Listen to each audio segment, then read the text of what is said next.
Hey again, everyone. Welcome to the Voice of College Football as we continue to count down our way to the 2021 college football season and the longest offseason in sports, so much longer than the other sports, the NBA, Major League Baseball, the NFL. Pick your sport, and you typically play the championship game or series, take a cup of coffee, and the guys are headed back to training camp for the next season. My goodness, in college football, it seems like we haven't seen a game in forever. It's been the second week of January, and we will have football it's Wednesday night.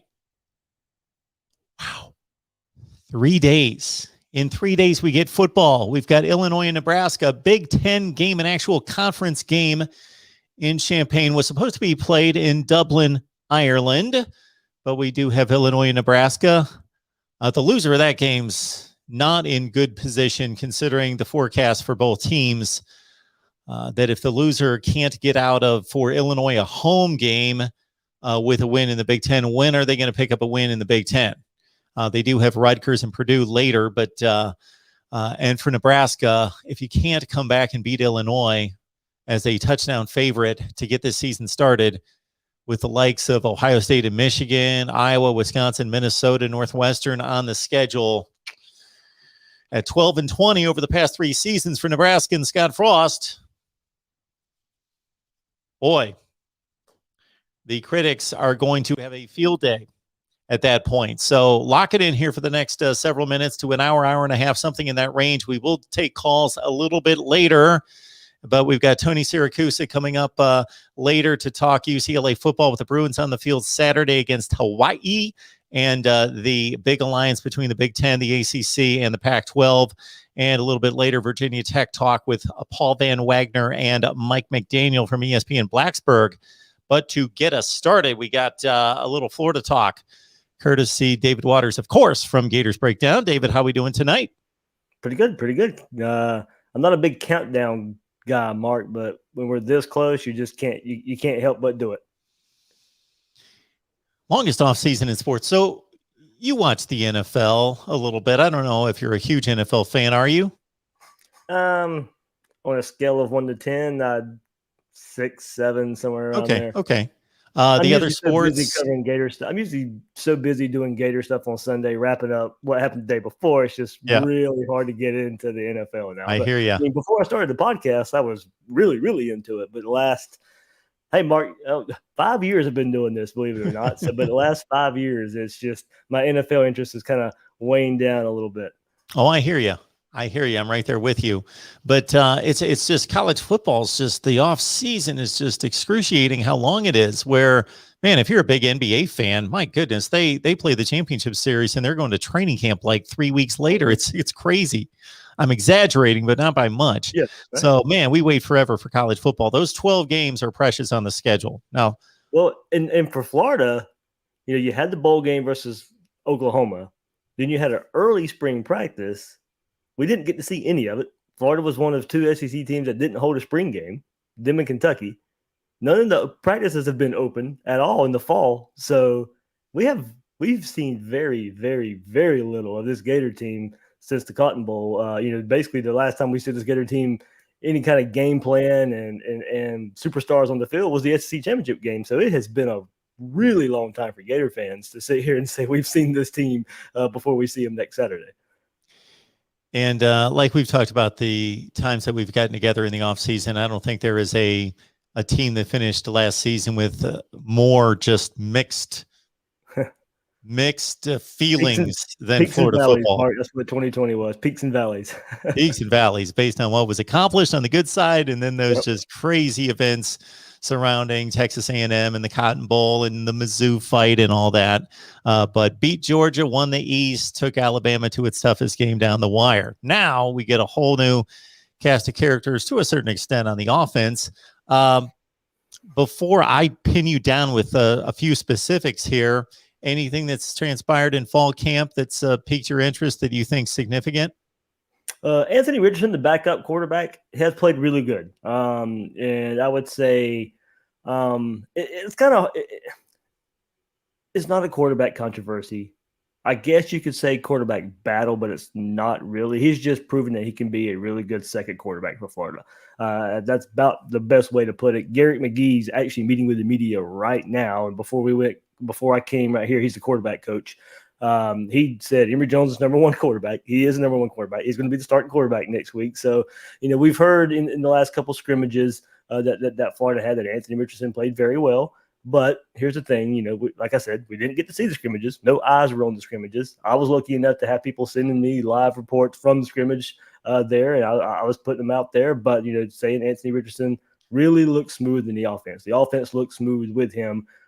But, of course, to begin with, it's first team versus first team, and that's Emory Jones going against first team defense, and then it's second team versus second team. So without being there, without seeing it myself, you don't know how they're mixing ones and twos and all that kind of stuff. This is Emory Jones' team. Emory Jones is the quarterback. He'll get first crack at it.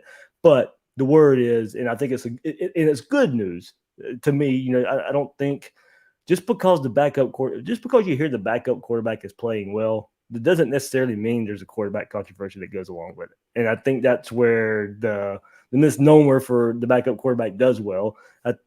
Everybody automatically kind of just shifts to there's a quarterback battle. Not really. But it's not to say Anthony Richardson could not do well if he had the opportunity to do so. Emory Jones has looked good. I think Dan Mullen's putting him in situations that he needs to learn from. Look, we know what you can do. We know you can run the ball. We know you can throw the ball deep. We need to work on these medium, intermediate, short routes. We need to know you're making the right checks at the line of scrimmage. We need to put you in situations that we think you're going to have trouble with, and you need to come out on top of those. Those are the things they're working on in fall camp, getting ready for the season.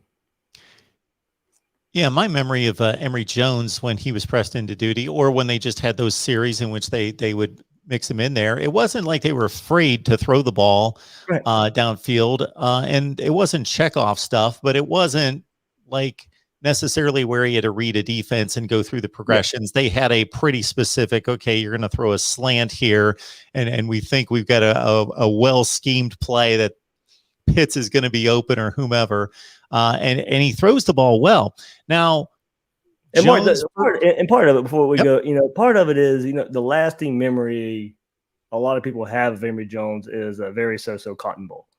That, not to make excuses for Florida or whatever, but there was so much surrounding that game. That was going to be a good game regardless. Florida and Oklahoma was going to be a good game. Florida didn't show up, and that's why you get a blowout. Like I said, it was going to be a good game if Florida played their best game and Oklahoma played their best game. It was going to be a really good football game. Florida played nowhere near their best game, had nowhere near interest playing their best game, and that's what you got. So I don't want people out there to say, well, that's, that lasting image of Emory Jones is what you're going to see in 2021. How do Richardson's and Jones's skill sets compare? We'll go running the ball a little bit because we know that will be more of a focus for this Dan Mullen offense with these types of quarterbacks. Emory Jones, I'd say more of a slippery runner. Will hit you, but when you see Anthony Richardson, if you didn't know he was a quarterback, you'd say he was a linebacker or a defensive end. That's what he looks like. That's what he brings to the table. But he's fast as well. He's very, very fast for that size. I mean, he's 6'5", 6'6", up in that 230 range. I mean, he is a massive human being, a massive quarterback. So when you see him and you see that, you think of Cam Newton, you think of Tim Tebow.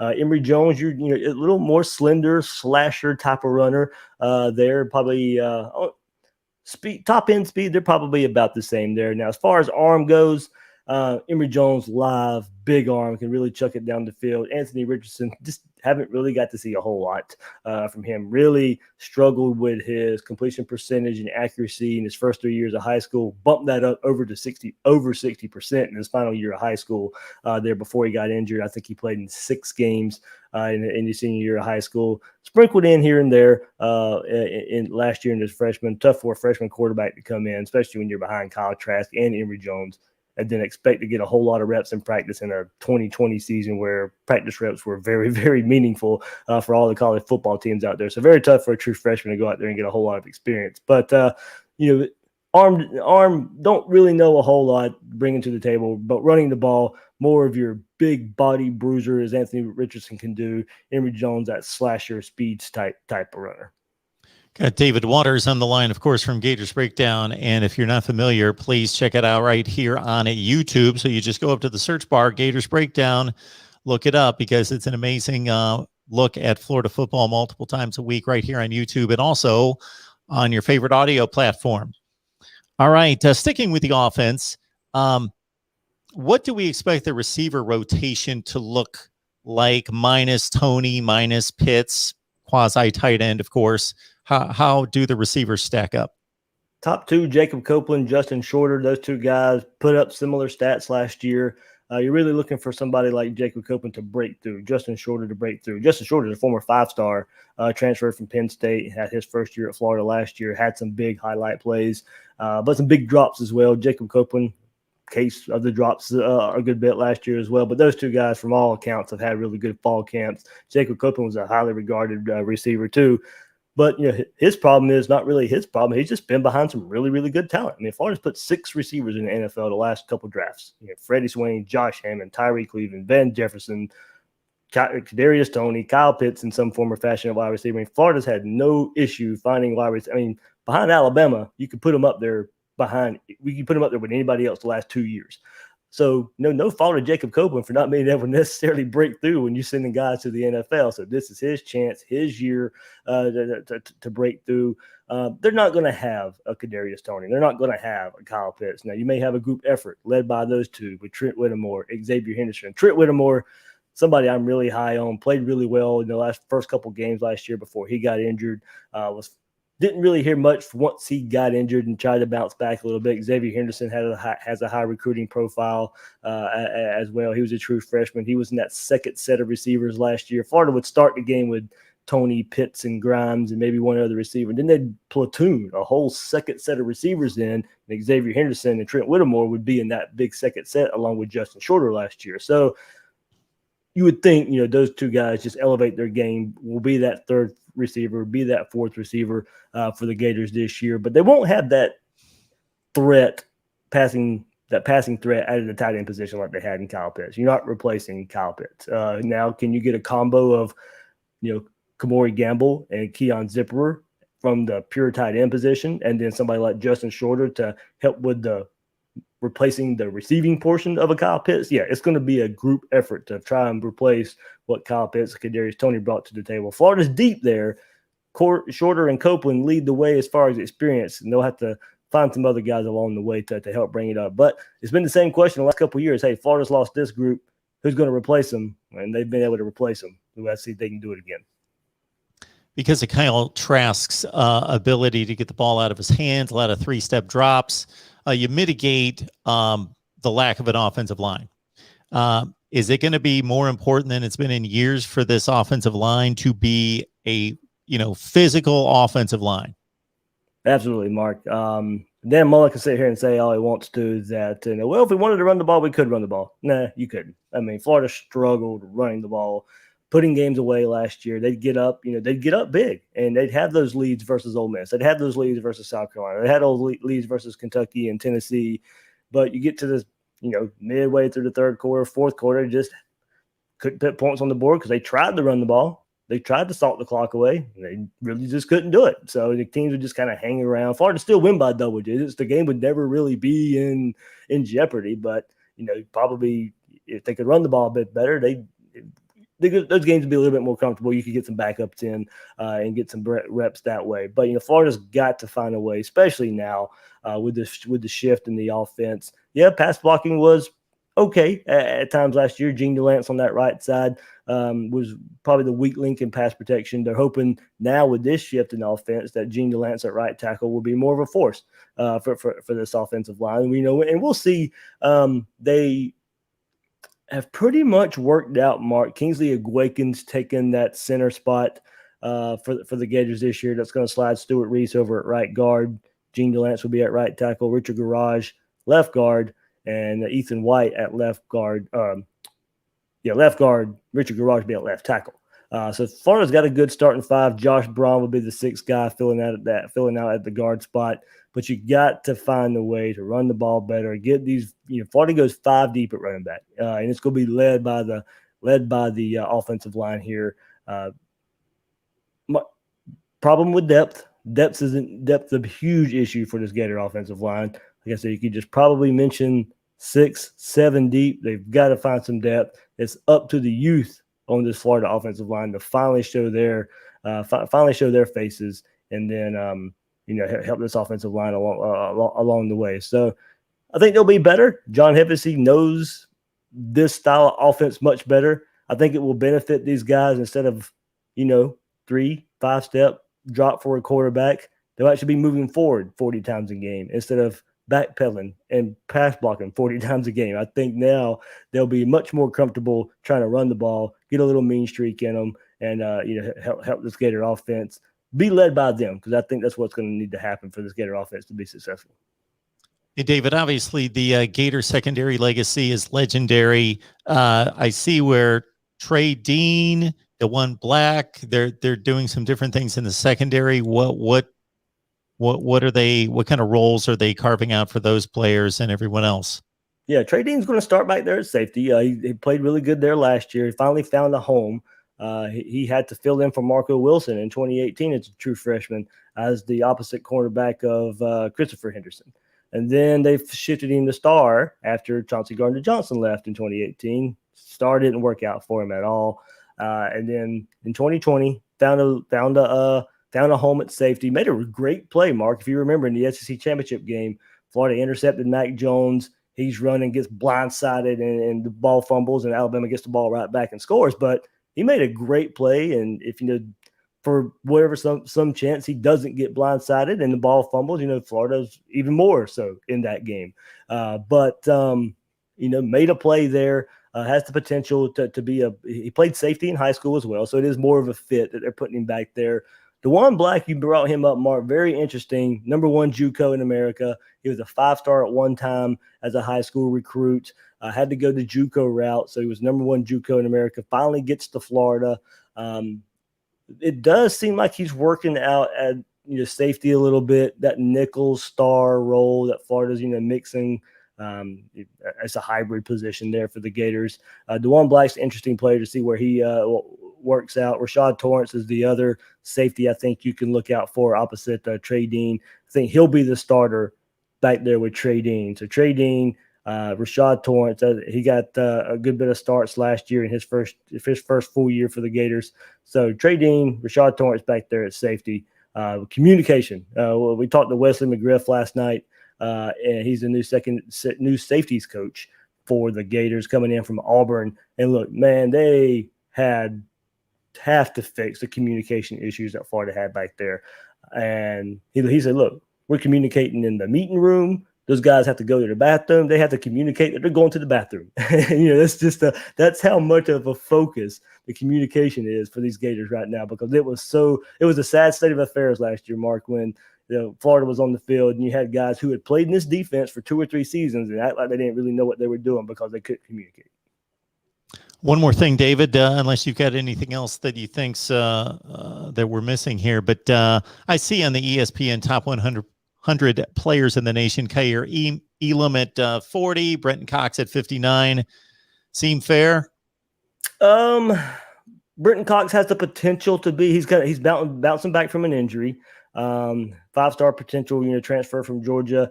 He played hurt last year, played out of position last year for a little bit. So I think now with Florida getting those transfers at defensive tackle, it allows that whole defensive front to play in their more natural position. I think that's going to benefit somebody like Brenton Cox. Mark, I think by the end of the year, Zachary Carter is going to be up there, more probably so than Brenton Cox. I'm very high on Zach Carter, what he brings to the table. Playing in a more natural position for him. As I said, Florida struggled with depth up front last year. They had to shift some guys around. Zachary Carter was another guy. He had to play inside more as a defensive tackle instead of a defensive end. He's now with those defensive tackle transfers, he's going to just be stuck at defensive end, his more natural playmaking position. So I think with just that, I think Zachary Carter is going to be up there. And Mark, I'm telling you, it's weird. Think about this. For as bad as Florida's defense was last year, when you look at all SEC, when you look at top 100 players, they're from the defensive side of the ball. Make it make sense, Mark. You had a god awful defense last year, and when you name Florida's 5 best players, 4 of them might be on defense. Some of those guys from that defense last year are playing in the NFL. Marco Wilson's tab right now is having one of the best preseasons in the NFL right now, who had a terrible year at Florida last year. Make it make sense, Marco. So that probably speaks to Todd Grantham more than anything, and we'll see what that means in 2020. That was going to be my answer, David. I was going to say most Gator fans would say I got 2 words for you. Yeah. So I mean, you were putting guys in the NFL still. I mean, Tadarius Slayton, TJ Slayton, he's making plays for the Packers right now too. I mean, it makes no sense, Mark. Like I said, we knew that defense was better than what they played last year. You don't fall that far from where they fell from 2018, 2019, and fall all the way down as far as they fell to 2020 without just something major going on behind the scenes. So, we'll see if they can bounce back, be more up to form in 2021, and see if that was a true outlier of a year. We got our guy SEC Dog, of course, a big Georgia fan, commenting in here that David's a good guy, et cetera, knows his stuff. But is he going to disappear on us and hide once the season starts? Believe me, David's been here four wins, 4-7, 4-8. Shoot, I forget the quarterback. 2015-16, you won the division, but he was awful. Well, you started with Will Greer. Sure. And then when you were 5 or 6-0, with Will Greer. Yep. And then Treon Harris comes in. Treon Harris. That's the name I was looking for. Treon Harris. To make him a pocket passer for whatever reason. Yes. Treon Harris. Yep. Yikes. Then you had Luke Rio and Malik Zaire. I mean, it's it's Malik Zaire. Yeah, transferred to Florida. Forgot about that. I mean, for all the criticism of Dan Mullen, we're not there. We're nowhere near talking about quarterback position and play action on 3rd and 12 and trying to figure out what's happening at the quarterback position. Dan Mullen's going to have an offense ready to go, and you just got to figure out the rest of it. Absolutely. Gators breakdown. Great place to be if you're a Florida fan. That goes without saying. But if you just track the best teams in the SEC and across the nation, the brands, and you're a college football nerd, that's why you're here. Check out David's work and the rest of the crew there at Gators Breakdown right here on YouTube and your favorite audio platform. David, we always appreciate it. Have a good night. Thanks, Mark. All right. Quickly, 24-hour live stream starts next Wednesday. More details on that. Many of you have heard we're going to be here live for 24 consecutive hours. We've got post-game shows coming up after all the big ball games starting in week 1. And to talk more about that, got our favorite 2 on the Virginia Tech front here, Paul Van Wagner, ESPN Blacksburg, and Mike McDaniel, who always, presents the biggest challenge of me trying to remember every platform that he's on of any guest that I ever have on here. Sons of Saturday, ESPN Blacksburg. What am I missing? Basketball Conference Podcast. What else, Mike? There's something else in there. Hokie Hangover Podcast. Hokie Hangover Podcast. That's it. So far, so good. How ironic is it that Mike's wearing a beer hat today, too, by the way? Dewey Beer Company, baby. Oh, what do we have there? Oh, Dewey Beer Company from it's Eastern Shore. It's right near Rehoboth Beach, Delaware. For those from the DC metro area, know that area well. But and again, Paul, the guy's got like 5 or 6 platforms. Wouldn't you want to be that important? No, because that important means you're that busy. I'm fine on one platform and then just kind of jumping in here with you. For the first time ever, I got to actually participate in the Basketball Conference podcast. And I don't know if I'll ever get an invite again because I insulted Mike on several fronts. Good thing was it was all before we went on the air, so I think I'm all right. But, sometimes I say things before I think about what I'm saying. It just kind of happens. He's in good shape. He'll be fine. He'll be back. It's nice to know where you rank, where you finally get the invite, Paul. I have yet to get an invite.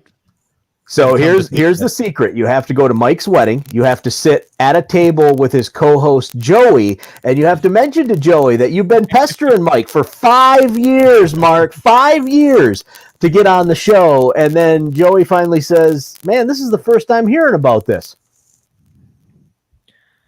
I guess that's my problem. I never pestered anyone. I just waited quietly. So, all right, Mike, we're going to take you off the hook here.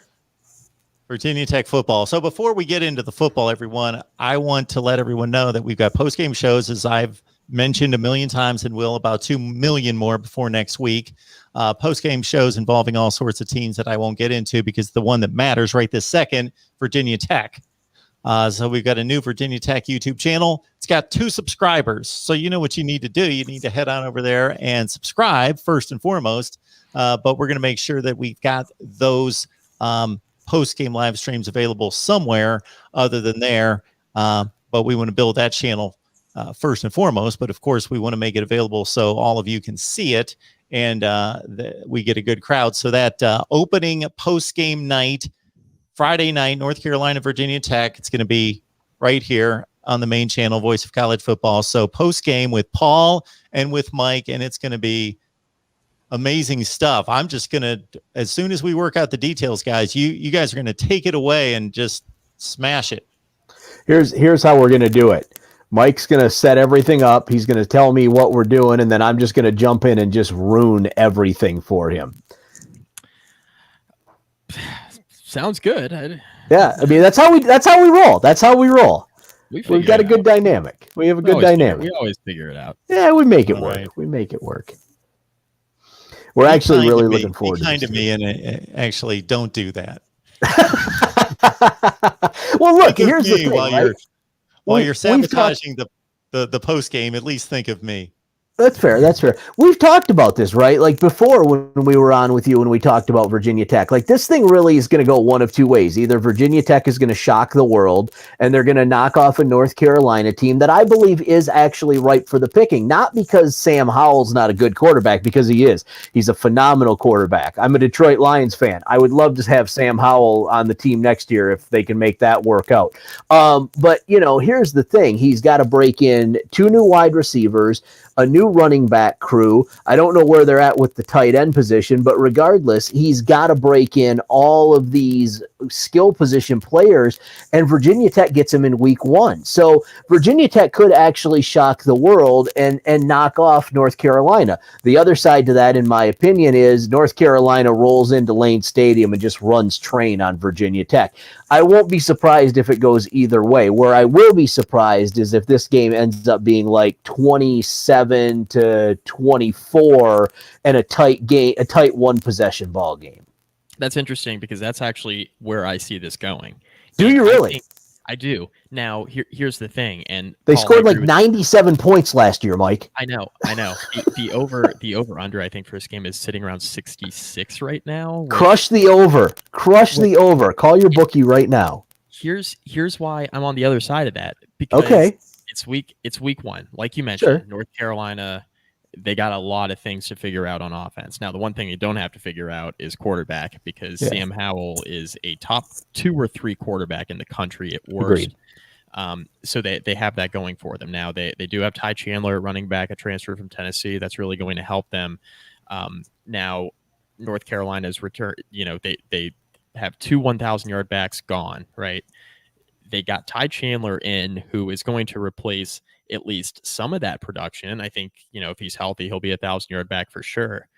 My question in opener is, how quickly does the offense acclimate itself with all the new playmakers around Sam Howell? How quickly does Virginia Tech's offense acclimate around Braxton Burmeister? Burmeister was bad early in the year last year, battling COVID. A lot of extenuating circumstances there with guys out on offense when he was in.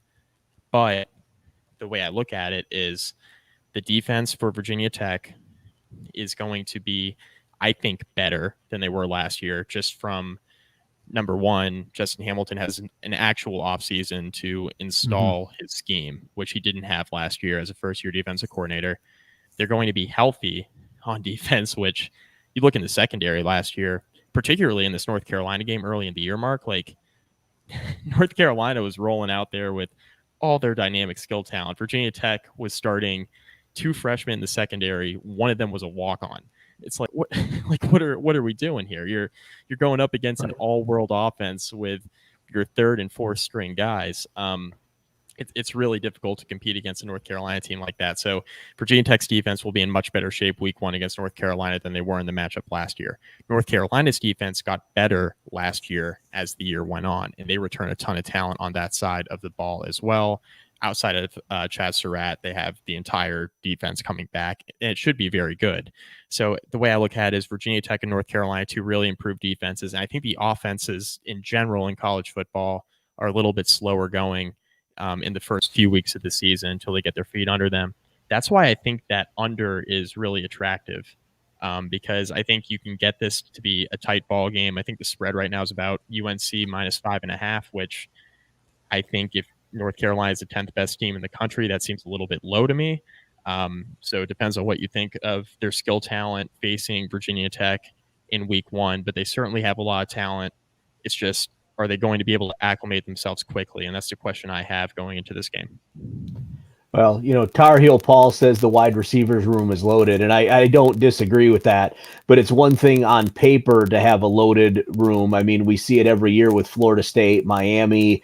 They look really good on paper, but then you got to actually, the rubber needs to meet the road, and it doesn't work out that way. I think UNC will be fine, right? Like if UNC for some reason does lose this game to Virginia Tech, they'll be fine. UNC will still be in the conversation at the end of the year for the ACC championship. They're going to figure it out. This game is more of a litmus test for Virginia Tech than it is Absolutely. for UNC.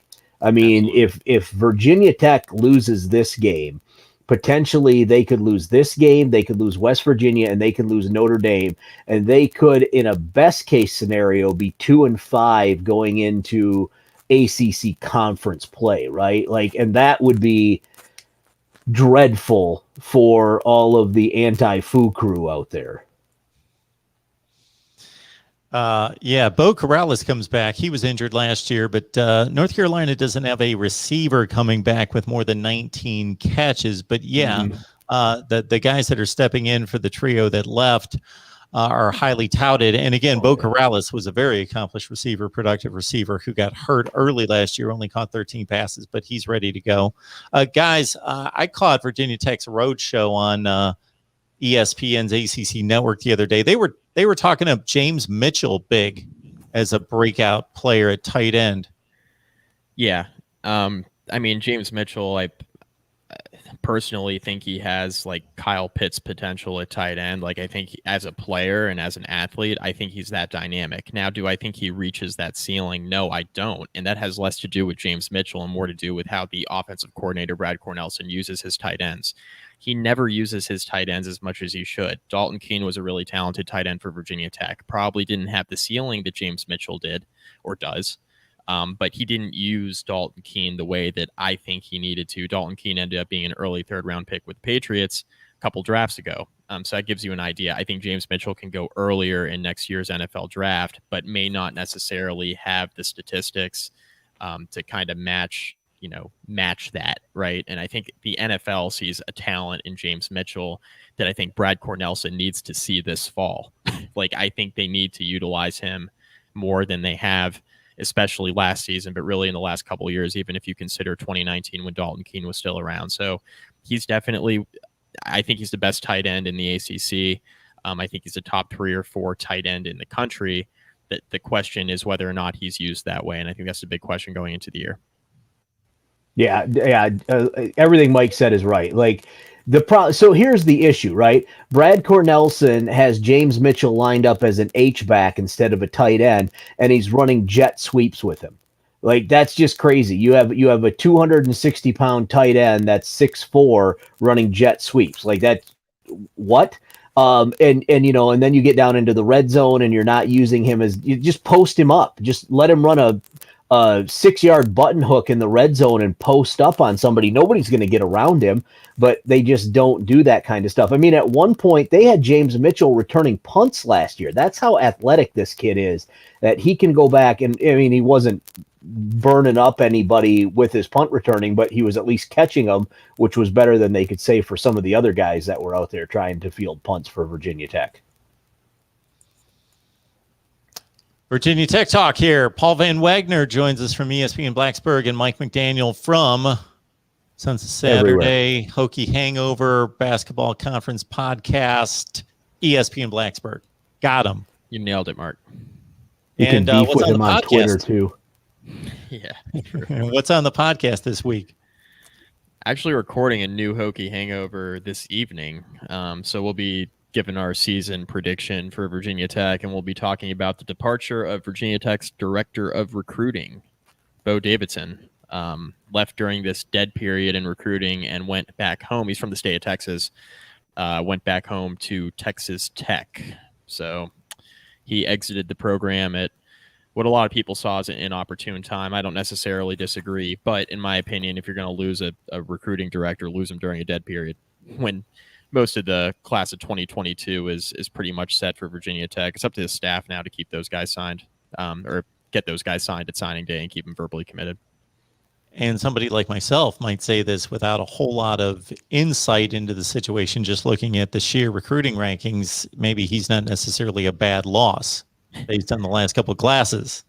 Well, the interesting thing too, and Paul's not going to disagree with me here. The interesting thing too is the sentiment from the fan base, right? Bo Davidson got a promotion to director of recruiting back in the spring when Virginia Tech's other director of recruiting left the program, and he got promotion back in the spring. Virginia Tech, the class of 2022 is certainly looking better than it has over the last couple of years, but a lot of people weren't too high on Bo Davidson getting that promotion to director of recruiting. But then yesterday when Davidson left, the narrative, to fit the narrative, the conversation pivoted to, oh, this is a big loss and Justin Fuente can't keep his guys and this is like a significant loss. It's like, well, can't have it both ways. Did you want him to be the director of recruiting or not? If you did, yes, this is a significant loss. If you didn't, then you can't have your cake and eat it too, in my opinion. But that's the fickleness right now of Virginia Tech football, right? Like you don't like a guy that Fuente hires, but then when he leaves, you think he's great. That's just that. I keep calling it the anti-Fu crew, and it really is kind of the best way to describe them. There is just a large chunk of the fan base that it doesn't matter. Justin Fuente can go out there and recruit Jesus himself, and they will complain about that. Like that'll be a bad pick. 5-star Jesus. Nope, we don't like this guy. He's not going to fit the system. Like that's just there is that group of people that no matter what, it doesn't matter. They won't be happy. Virginia Tech picked up, what was it, 3 4-star kids over the course of 2 weeks, and people complained about it. Like it was just it blew my mind. So it's like, why weren't we getting these guys before? Why haven't we done this consistent? Which are fair questions, but when you get those kids, don't continue to complain about it. It's a step in the right direction. That's what you want. Yeah, exactly. Frustrating. What can people expect out of Braxton Burmeister? So check out the video that we posted with these two recently, because we had them on and talked about Burmeister, talked about Hendon Hooker, which I was a bit mystified as to why he left the program. But anyway, Mike and Paul cleared that up. But just focusing more on Burmeister, what do we expect to see? What's his style of play? Lead us off, Paul. He's fast. He is fast. They do one of the things that go ahead, Mark. I was just going to say, as soon as you said that, I thought, I heard the interview with him on the ACC network, and they showed where he posted the best 40 time. Yeah, they had some kind of challenge in different drills, and he posted the best 40 time. So they shoot these guys with a gun, with a radar gun. Oh, that's what it was. And Burmeister is running like 22 miles per hour, or maybe it's more than that, but he is the fastest guy on the field for Virginia Tech, which I don't know if that's a blessing or a curse. I mean, your quarterback being the fastest guy might be a good thing. It might not. We'll have to see. My biggest concern is, and we've talked about this on The Drive on ESPN Blacksburg, Monday through Friday, 4 to 6. Tune in. You'll like it. We've talked about this before, that here's the problem, right? You look at Fuente when he had success, and I might be a little off on these numbers. Paxton Lynch was 6'7", 240 some pounds. Gerard Evans was 6'4", 240 some pounds. Quincy Patterson, who did good things when he got a chance, 6'5", 240 pounds. But now you look at like a Josh Jackson, for example, who didn't make a lot of mistakes, but didn't have that size. Jackson had a hard time staying healthy. Same thing with Hooker. Hooker was tall, but he was only about 220 pounds. He had a hard time staying healthy when he was taking those linebacker hits. Now fast forward to Braxton Burmeister, right? 6'1", 205. I mean, he's my size. Well, he's a little smaller than me weight-wise, but he's basically my size. Like, I don't want to get hit by guys like Dax Hollifield on a regular basis, but that's what's going to happen in this offense. So the question becomes, can they tailor the offense to not get their quarterback killed? Because on the back end, I was listening to your Florida guy earlier, Mark, when you had me backstage, and he was talking about how the offensive line depth is a concern. You want to talk about a concern, go ahead and Google Virginia Tech's backup quarterbacks. Mike and I have almost as many Power 5 passing attempts as those guys do. Yeah, that's the biggest issue. And I think, honestly, it's been the biggest issue of the Justin Fuente era. You think back to 2016, and it's been quarterback stability, right? Think back to 2016, Gerard Evans, Virginia Tech wins 10 games. 2017, Gerard Evans had moved on, so now you're in year one of Josh Jackson. Virginia Tech wins 9 games. 2018, injury to Josh Jackson, so there's instability at quarterback. You have to reschedule a Marshall game to make the bowl game at the end of the year, right? So you go 6-7, first losing season since '92. 2019, it essentially took Virginia Tech really switching quarterbacks mid-season. Ryan Willis is who they started with. He had 4 turnovers against Boston College in the opener. Virginia Tech loses. They get blown out by Duke, and that's what it took for Tech to make the change. Now, Hendon Hooker comes in. He goes 6-3 as a starter. They won 6 out of 7 games to start his tenure as a starting quarterback. And Virginia Tech ends up going 8-5 that year. Could have been a little bit better. And then you think to last year, Hooker was out with COVID. Burmeister was in. Then he was out with COVID.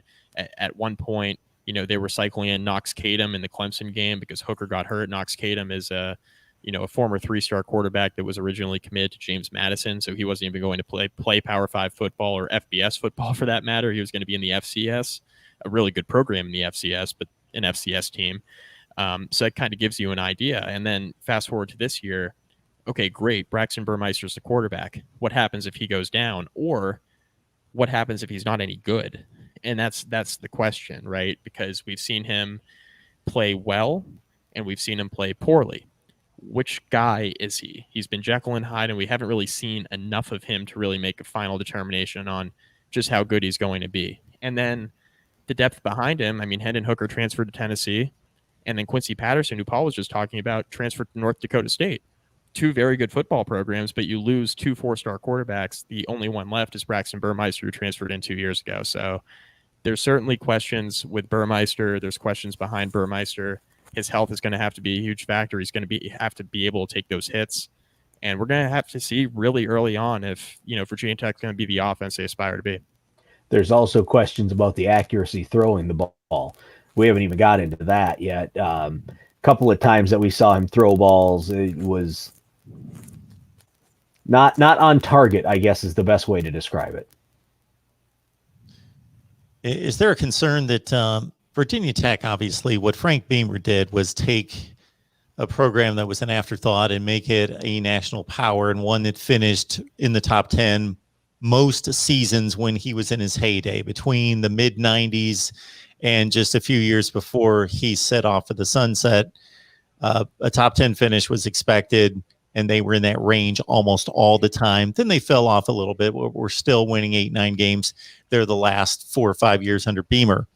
There are certain programs around the country, we could name them. There's only about a handful that basically just seems like it's just a foregone conclusion. They're going to recruit elite players and they're going to play in the top 5 to 10 in the nation. But you've got a Virginia Tech, and I think of Stanford and what Harbaugh did there, and David Shaw took over, and for a decade they were able to maintain that. And now that they've slipped, does a Stanford, what does it take for them to get back to that top 5 to 10 elite status? It can be lost for certain programs, and because they don't have certain geographic footprint, legacy, facilities, money, that it's going to be difficult to bring it back.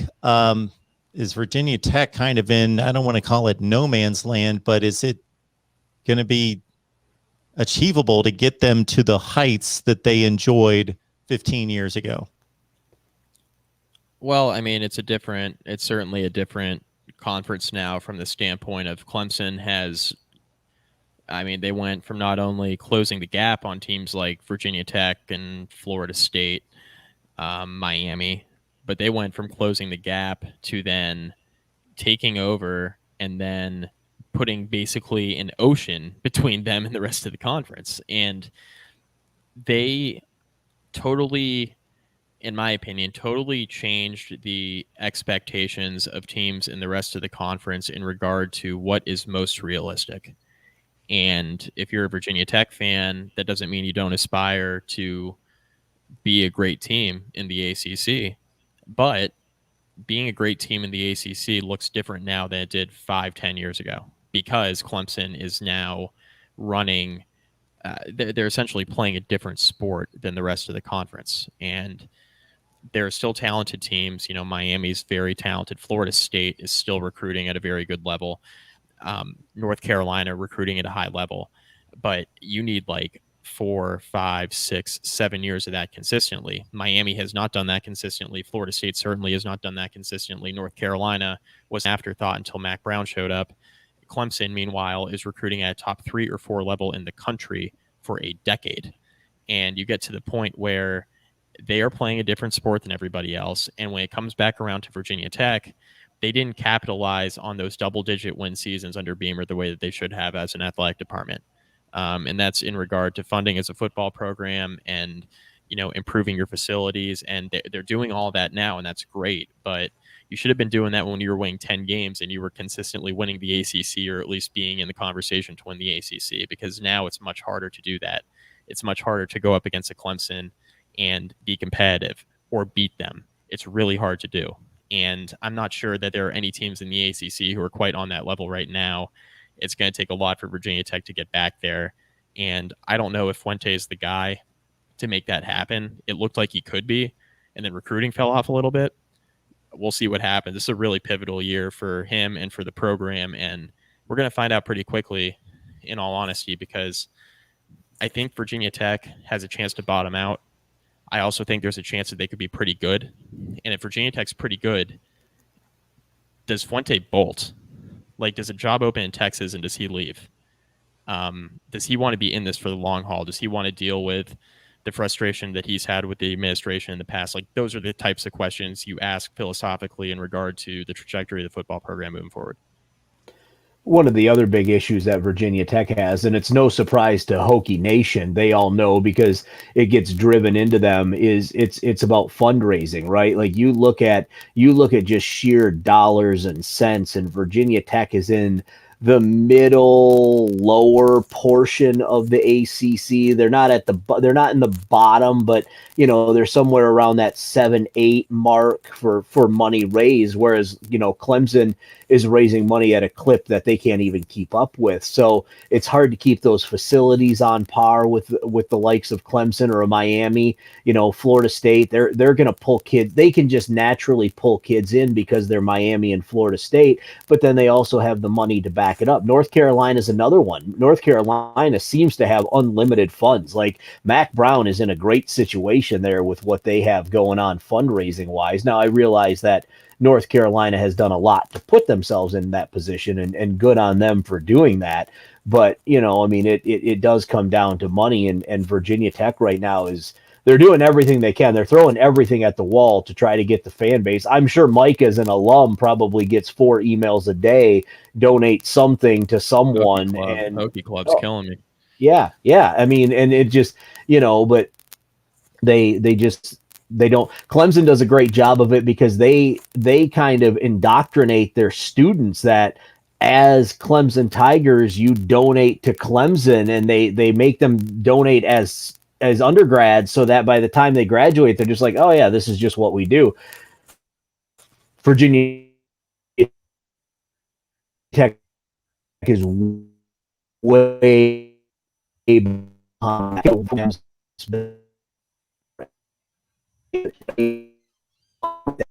Now it just happened.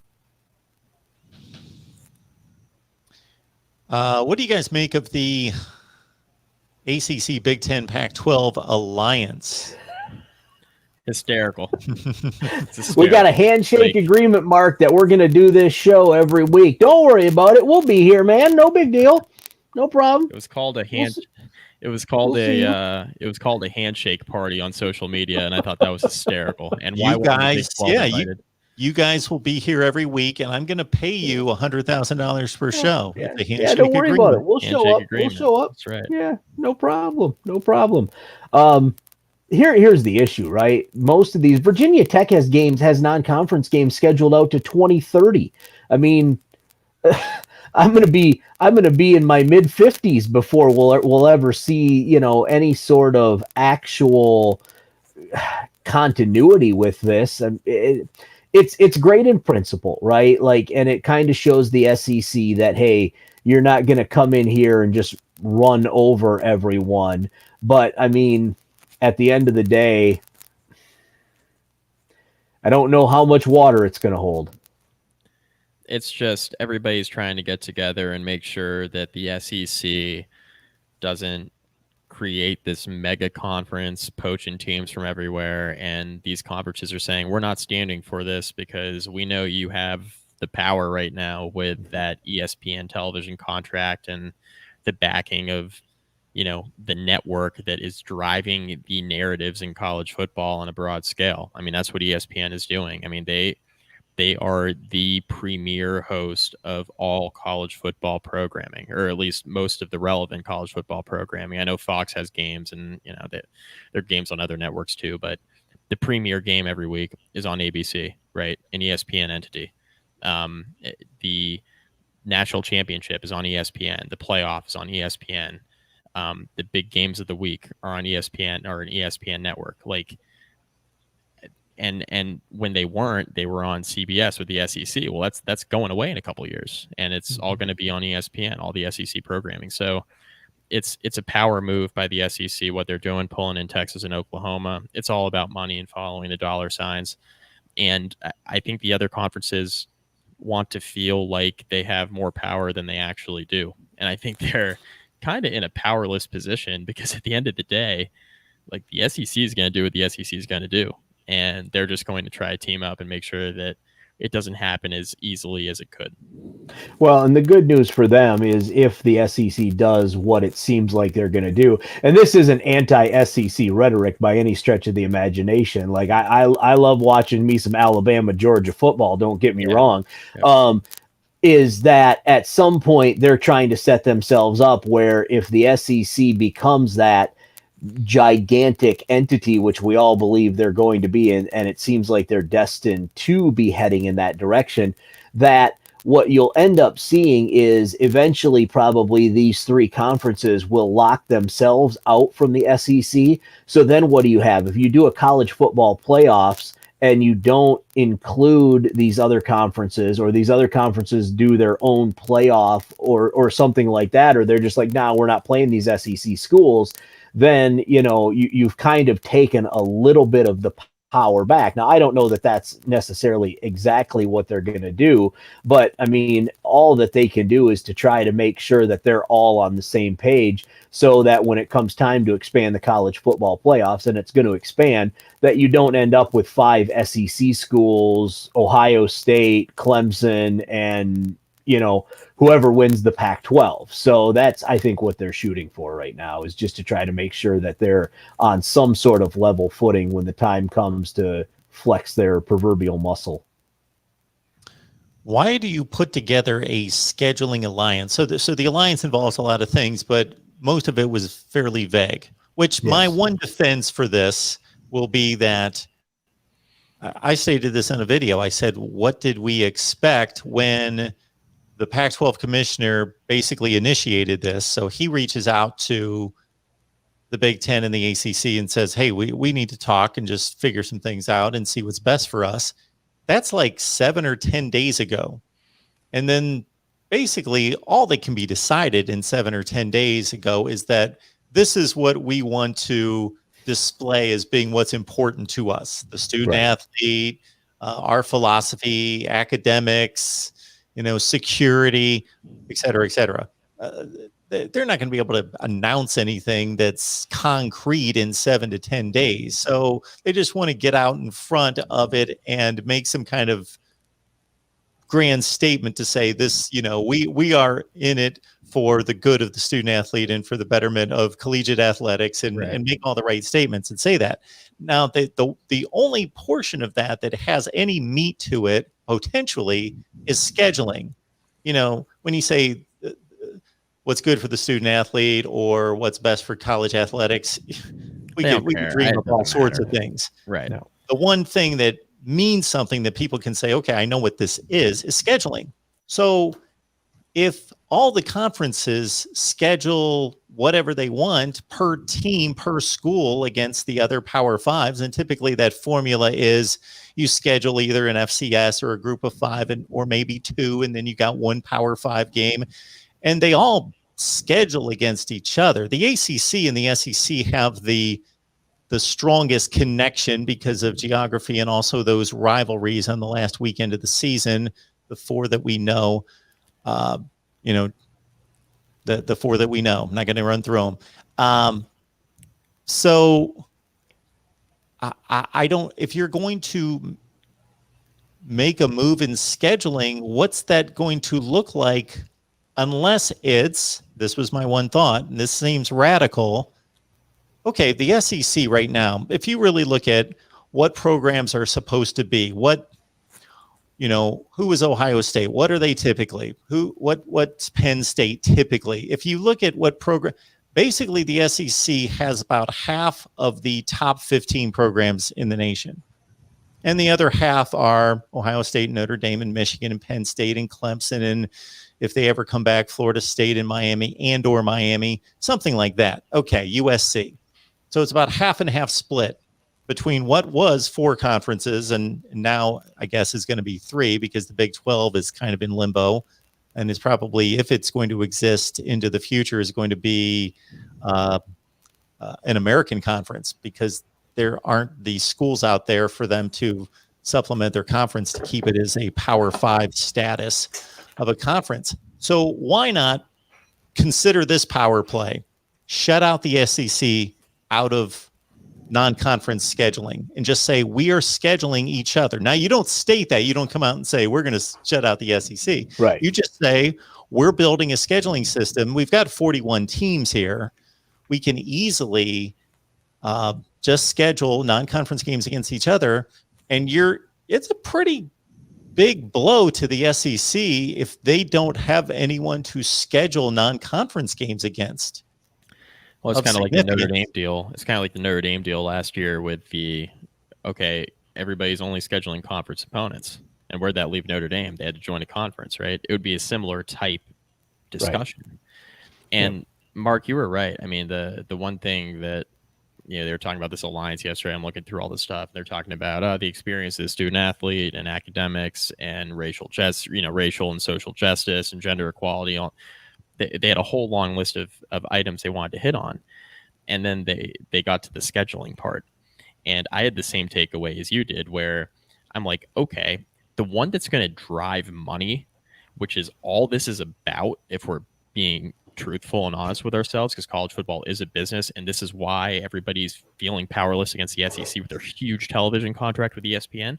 Only thing that drives money out of everything they listed, realistically, is the schedule and upgrading the inventory on television and being able to put big games on other networks that aren't ESPN.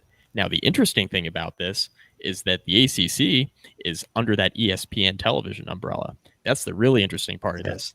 They don't know where they stand right now. Are we with ESPN? Are we against ESPN? Are we out on our own? Like, the ACC doesn't really know where they're at. And that's the part that's standing out to me in all this. They scheduling aside, where's the ACC sitting? They don't really know right now. Yeah. And real quick, Paul, I was just going to say, and my defense for that, and I'm not out there to be cutthroat, but if I'm the Big Ten, if I'm this alliance, my defense for that is true. The SEC did not pursue Oklahoma and Texas. Oklahoma and Texas, based on reports, came to the SEC, and the SEC made the move, the business move that we would all make. Absolutely. Sure. you've increased the value of our conference, which is already the best, exponentially. So now we can dominate. But the SEC did make that move knowing there is not going to be a Big 12 of significance left. We have taken only 2 of 10 members, but I don't know what the percentage. You took the engine that drives the train. You took the engine that drives the train. 60 or 70%. We've crippled that conference. So you know what? We're going to relegate you to scheduling Sun Belt and Conference USA games during non-conference because we've got everything else. I would consider it. Yeah. So I found this on Twitter the other day. Apparently Dave Wannstedt was on 670 The Score in Chicago the other day, and he was talking about they were in a Fox production meeting in Phoenix, and what they're discussing right now is taking Oklahoma State and Kansas State and moving them to the Pac-12, West Virginia to the ACC, and Kansas and Iowa State to the Big Ten.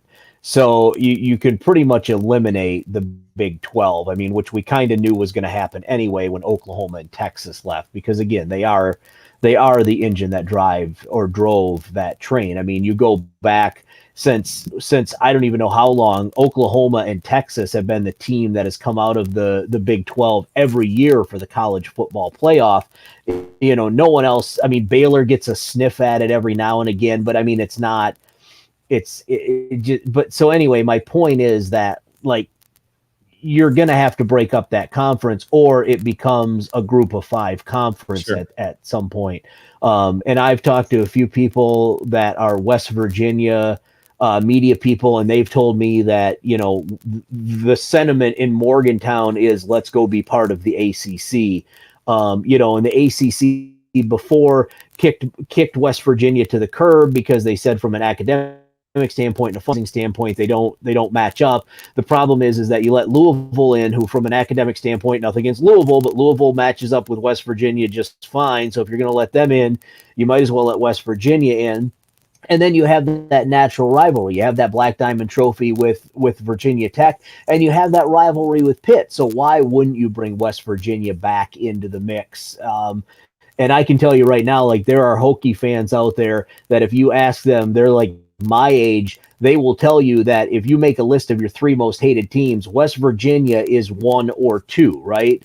And UVA is somewhere around that 3 mark. It's usually West Virginia, Miami, UVA in that order. So I think that the fan base would love to see that happen also. And then again, Mark, all you're doing is you're just locking the SEC out, right? Like, so if the 3 of us are the conferences and someone else is the SEC, well, I'll schedule you, Mike will schedule me, you schedule Mike, and then we're just not going to schedule this other conference. So, you know, they're then ended up relegated playing playing group of 5 schools.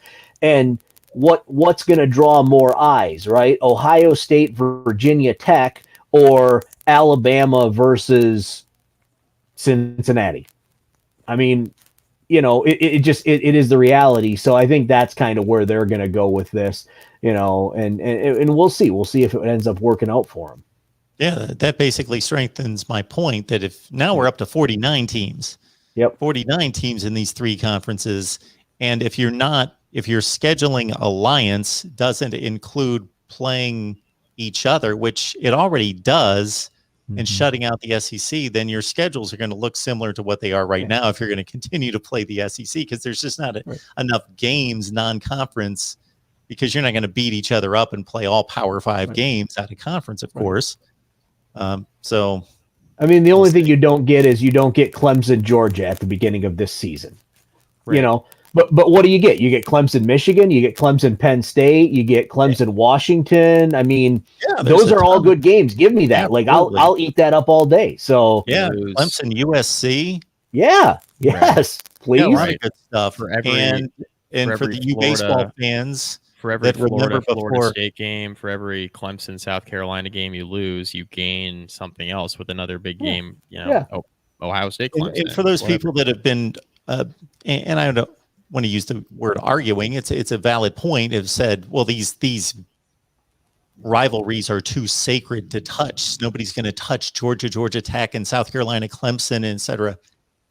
Florida State and Florida. Well, Texas A&M got broken up. Oklahoma, Nebraska that was a monumental rivalry. Yep. They're breaking up Oklahoma State right now, Right. with this move.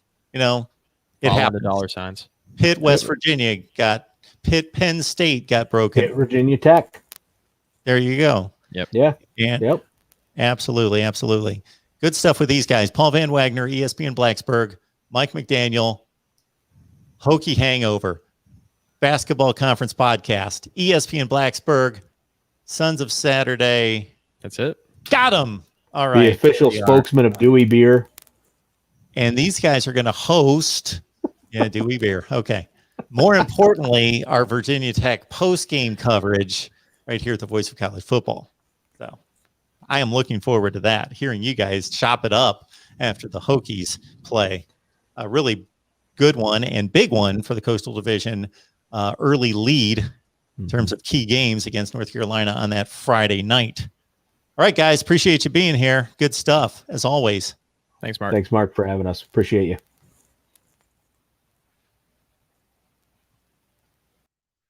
All right. And we will continue our alliance talk. And as soon as all of this came down 10 days to 2 weeks ago, this is the first guy I thought of in regards to gaining some insight. It's Tony Siracusa from Last Word on College Football, who, of course, is eyeing his Bruins as being one of the two major games being played this Saturday. So we'll get to that. Of course, UCLA and Hawaii, as I was a bit surprised at looking at that point spread. But again, we will get to that in just a second. Tony, great to see you, as always. Good evening, Mark. How you doing? I am doing just fine. So there was much laughter and ridicule and mockery on social media when this news conference concluded with the three major conference commissioners. Sure. I was a little bit kinder with my response. I did poke some holes in it for sure. But what do you make out of all this? I think there are some holes to poke because it lacked specifics. It came in as a theoretical, here's what we're going to do. We haven't, and here are the things that are on our checklist, like your previous guests were talking about, social justice and athlete compensation and athletes' rights and all of these things. And really the alliance, it has nothing to do with any of those things. It is a group, I noticed they kept throwing out like-minded. They use that term a lot. And that was kind of a backhanded slap at the SEC. This was, we have academics. We've got Northwestern and Stanford and Wake Forest and Duke and other such schools. And you guys don't. You have Vanderbilt, and that's fine. One of the other things that came up was the ACC commissioner, Jim Phillips, repeatedly used the word unstable in referring to the current athletic environment in college sports. And I'm going to be a little narcissistic and pull this directly from our piece, where he said this was a time that we had a responsibility to stabilize a volatile environment, to focus in structurally on the things we have to do if we want to see college athletics survive. It's a bit dramatic, but look, clearly this was a shot back at the SEC. Because if you stop and think about it, because we can talk about it in the ethereal and we can talk about it in the theoretical, like everybody has been, but let's get down to some nuts and bolts. If it were not for a leak in the Houston Chronicle about the move, which of course we all agree, Texas A&M fed that leak to the Houston Chronicle, right? The 12-game expansion, or the 12-team expansion for the playoffs, probably would have passed through in September, some point in mid to late September, with the SEC driving the boat, the majority of the votes and the majority of the power going to the SEC. Then they could have quietly brought over Oklahoma and Texas after that. Oklahoma and Texas came when they did because of the leak. In other words, in an ideal world for Greg Sankey, he gets that expansion, which is going to benefit the SEC teams more than anybody else. Then you bring in Oklahoma and Texas, and you now control college athletics without so much as a beep from anybody else, except for that leak running in the Houston Chronicle, which put a big Law and Order type investigative spotlight on everything. And that put us where we were yesterday. I think you really need to pay attention to some of the logistics. There were a lack of logistics, I grant you that. But the few that were there, I think if you hone in on those, you really get to what this is about. They want to pump the brakes on the expansion of the playoffs. They're clearly going to slow walk this. We're going to take a long look at, is this too many games? What does this do to the schedule? What does it do to the bowls? So any thought that the bowl expansion was going to happen in 2022 or 2023, yeah, probably not. We're probably going to see the current charter, which goes through the 2025 season, run through the way it was originally scheduled to happen. So what does that mean? That also comes at a time when the TV contracts for the Big Ten, the ACC, and the Pac-12 are in their new infancy, which brings Fox Sports to the table. So this now allows these three, particularly the Big Ten and Pac-12, which already have a partnership with Fox Sports. This allows Fox Sports to come to the table and say, we want some of that postseason pie.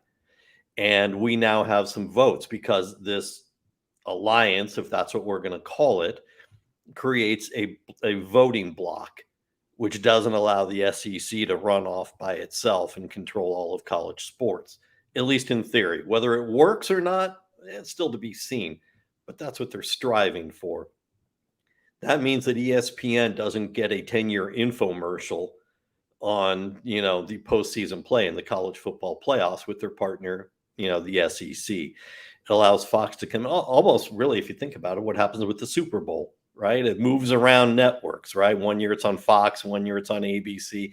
I think we're now going to look at that happening down the road. The NFL playoffs. Yeah, absolutely. You don't watch every NFL playoff game on Fox. Absolutely. They're all over the place. And so I think that that's part of what comes to fruition in this.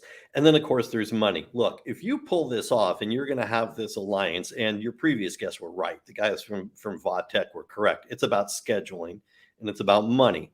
Because what does this put together? It puts together 41 schools, 75% of the map in this country.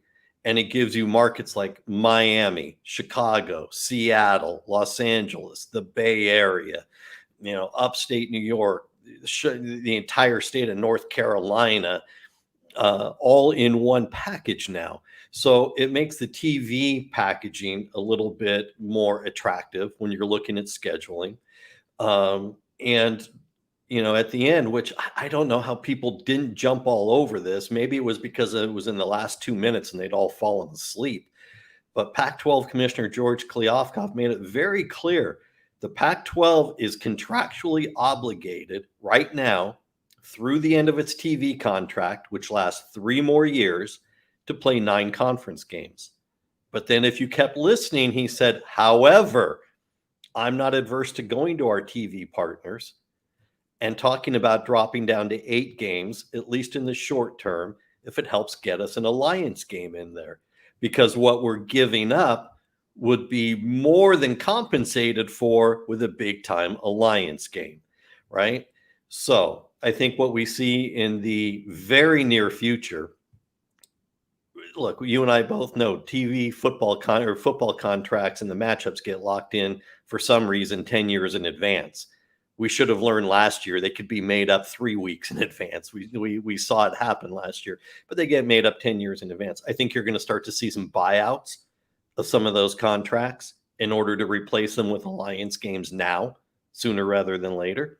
And I'll just take this as a local example. If you're UCLA, and I'm making up a year as a hypothetical, why do you need to play San Diego State and UNLV in 2025, in addition to another Power 5 school? Why not drop one of them and replace it with Ohio State or Miami or whomever, right? So you get those kinds of matchups now, and you create a more valuable TV contract with Fox Sports and frankly with ESPN, because you've got them as partners still also for the ACC and for the Pac-12. And those are attractive games for those guys to carry as well in whatever formation the new TV contracts are going to come up with. So I think it is about the scheduling. I think this increases revenue, and we can report tonight, as you and I sit here, that George Kliavkoff is coming through on his word. There are indications that as early as next year, the Pac-12 will agree to drop to 8 conference games in order to add an alliance game. He's ready to talk to the TV partners as early as this weekend. And he initiated all this. He initiated these talks. He did. And let's face it, this is the anti-Larry Scott. Okay. I think we can all agree that if Larry Scott had still been commissioner when all this happened, he would have added Kansas State and Texas Tech to the conference and called it a victory. This is innovative. Does it work? I don't know. Is there a problem that there isn't a signed agreement among the 3 conferences? Short term, no. Long term, yes. Long term, you've got to have some sort of stabilizing document that says, here's our operating functional agreement. Short term, for yesterday's purposes, it couldn't matter in the least. Over the next 2, 3, 4 months, does it matter? Sure, it does. And why none of them stated that this is preliminary. We're trusting each other. We've built a structure. We've talked about ideas and made sure that we all have the same priorities and we're all on the same page, but we'll look at contracts and legalities later. But they almost sounded like they were against it, and that's never going to happen. And that just seemed ridiculous. It did. I agree. They talked about, we looked into each other's eyes and, we trust each other, and that's nonsense. This is about money. Look, I think we have to be pragmatic about contracts. Contracts are meant to be broken. They're meant to be bought out of. Let's talk to Bob Bowlesby, how he feels about, contracts and how well they're enforced, as Oklahoma and Texas take a check from the SEC to buy their way out of their existing deals with the Big 12.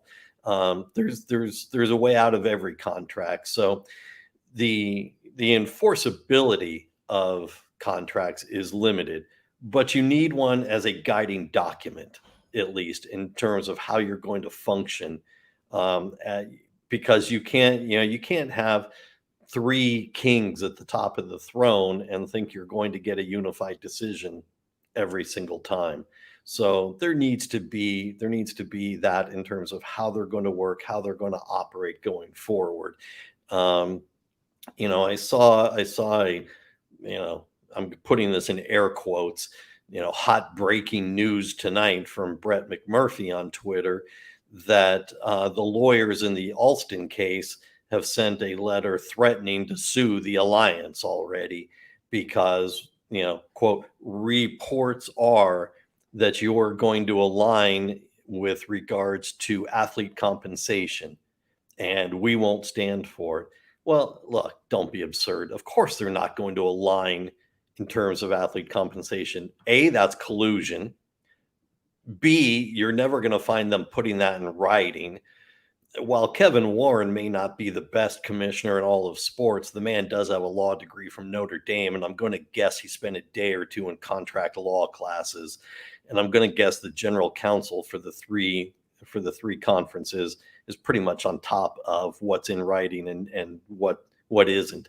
So look, I think that they should have had a contract, or at least, as you say, been prepared to be prepared to talk about when they're going to have a contract and what the guiding principles are going to be.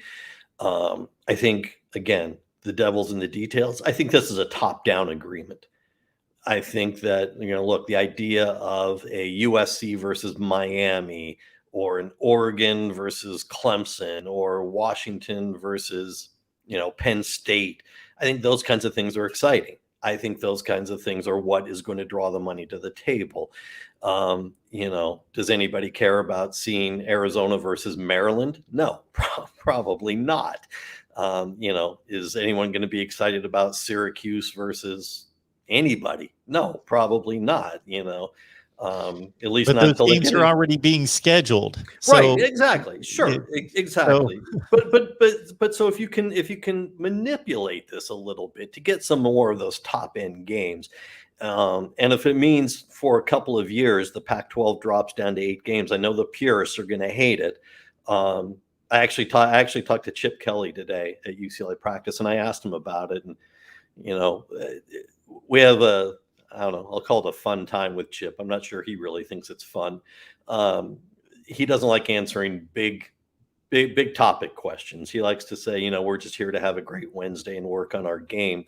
But he got asked both Saturday and today about the Alliance. And I asked him about the schedule. I said, do you care about dropping to 8 conference games? And he said, you know what? We all love the rivalries that we have within the conference. But if it means bringing on another marquee matchup with another conference, then I'm all for it. That's great. Let's do it. So I think you're going to see movement on some of these sooner rather than later. And I'm talking about changing next year's schedules. comment from JNL, just some administrative stuff here. JNL Outlaw Sports. I apologize if you did try to use the super chat there and it was unsuccessful for whatever reason. I don't know what the issue was there. Got Tony Siracusa on the line from Last Word on College Football, breaking down the Alliance. I have posted my thoughts on the announcement the other day, and so please check that out as well. So we got UCLA playing one of the week 0 games. So the Bruins will be in the spotlight at, I believe it's 3:30 Eastern, 12:30 Pacific against Hawaii. I looked at the line today. It opened at 11. UCLA is now an 18-point favorite in that game. That is a huge line movement on any game. And I have no idea what it could possibly be based on. There really is no significant change in the last week on either team. In regards to the Bruins, we haven't spoken since they went to camp. So they've obviously been in camp for the entirety of August. What has stood out to you based on what's been achieved or hopefully achieved and developed and from a positive standpoint? Yeah, look, I think one of the thing that is going to let me digress for a second. We were asked, the media was assembled kind of inadvertently by one of the staffers, one of the analysts, about a week ago. We talked about where we were allowed to go and practice and film and not allowed to go. And he said, you guys are media and you guys get feedback from your audiences. What's the take on UCLA this year? What do you hear? What's your take? And everyone kind of wanted to be polite because this guy's one of the analysts for UCLA. He's one of the staffers. And people had some polite answers. And then I finally said, you know what? It's simple. Put up or shut up.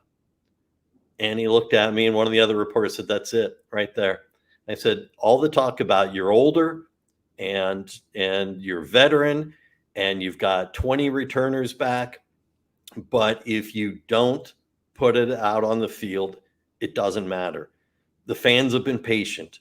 You've had 3 years of telling them we're young, we've got inexperience, and then it was COVID. This is it. This is it. You're 10-21. You got no excuses now. I talking about Vegas, I know I've seen several bookmakers that put the over under at 7.5 for UCLA wins. And that's a tough number. I was at 7 about a week and a half to 2 weeks ago. I'm at 8 now. I think they got no excuses to not be an 8-4 team with a decent second tier bowl game. And so because they do have the experience, of course, after a while you get to things about health and things like that. There's a question mark at center going into Saturday's game, which really is a big deal.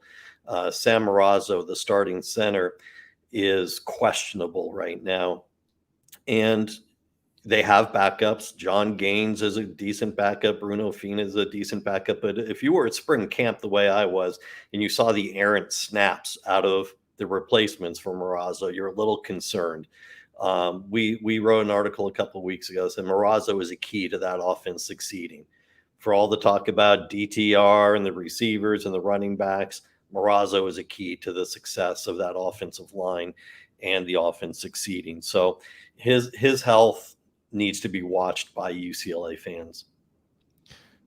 So it sounds like when you say put up or shut up, you partially answered my question in regards to my follow-up was going to be, what does that look like to you? It sounds like it's generally a win total, but it's also, do they enter November and are they playing November football that's meaningful?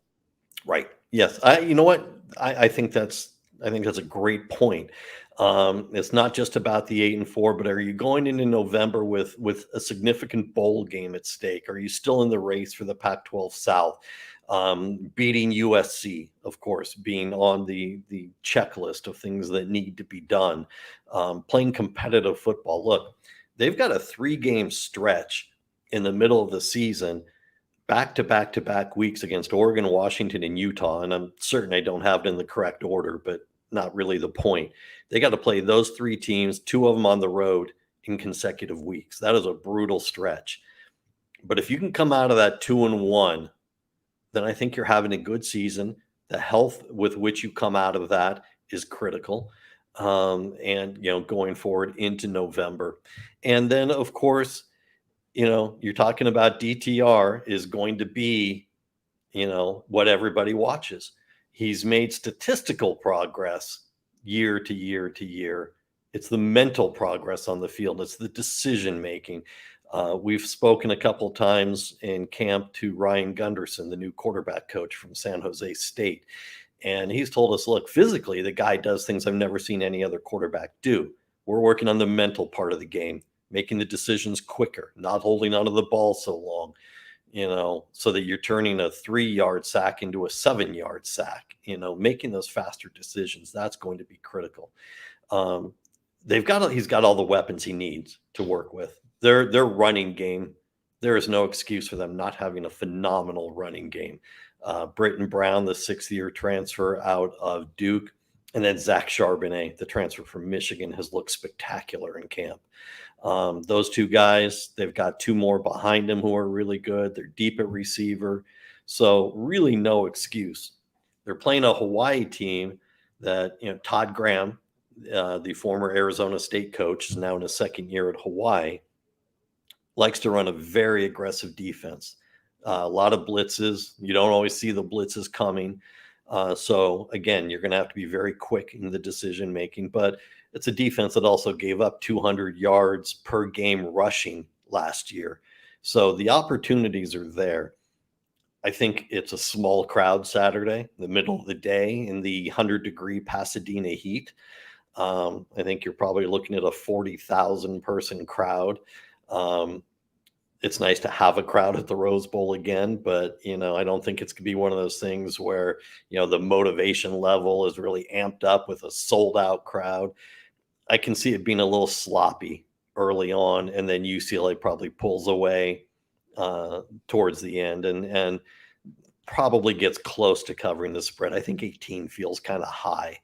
I think in the 14 to 16 range feels about right. 18, I'm not telling anyone how to put their money. That's not what I'm doing. But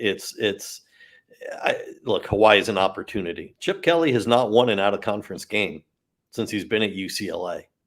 Now, of course, they didn't have any last year, but still, this is year 4.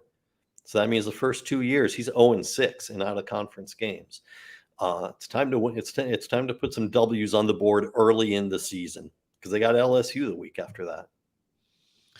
Yeah, and most people are eyeing that matchup with LSU, which, of course, is significant. And to get an SEC team to leave the conference and travel all the way out to UCLA doesn't happen very often. Of course, Texas A&M did about 5 years ago, and Josh Rosen got things together in the fourth quarter with a UCLA offense and made a fun opening weekend with a historic comeback against Kevin Sumlin and company, like 45-44.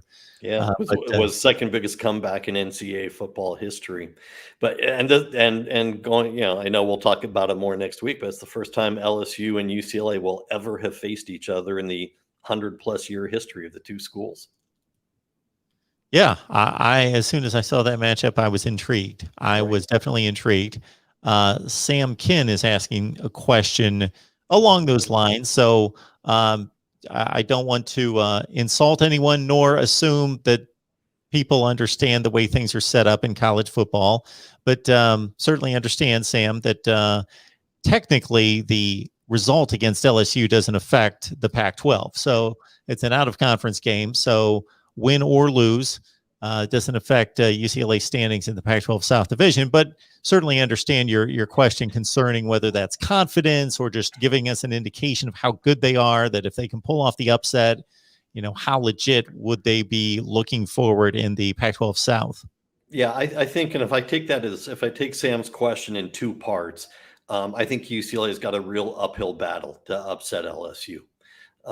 Again, I don't know how much we're going to get a gauge on UCLA when you play Hawaii in the opener. I don't know that you're going to be able to take a lot out of that game and say, oh, wow, they look great. Bring on LSU, bring on Alabama, bring on, Ohio State. I don't know how much of a gauge you really get out of this first game. But we'll see, we'll see if it's and I can't stand this phrase. And so I'm about to use it.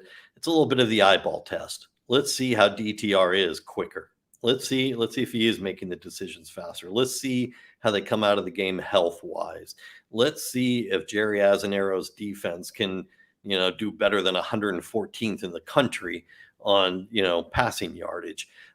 So I think we'll know a little, not a lot more, but a little bit more after the Hawaii game.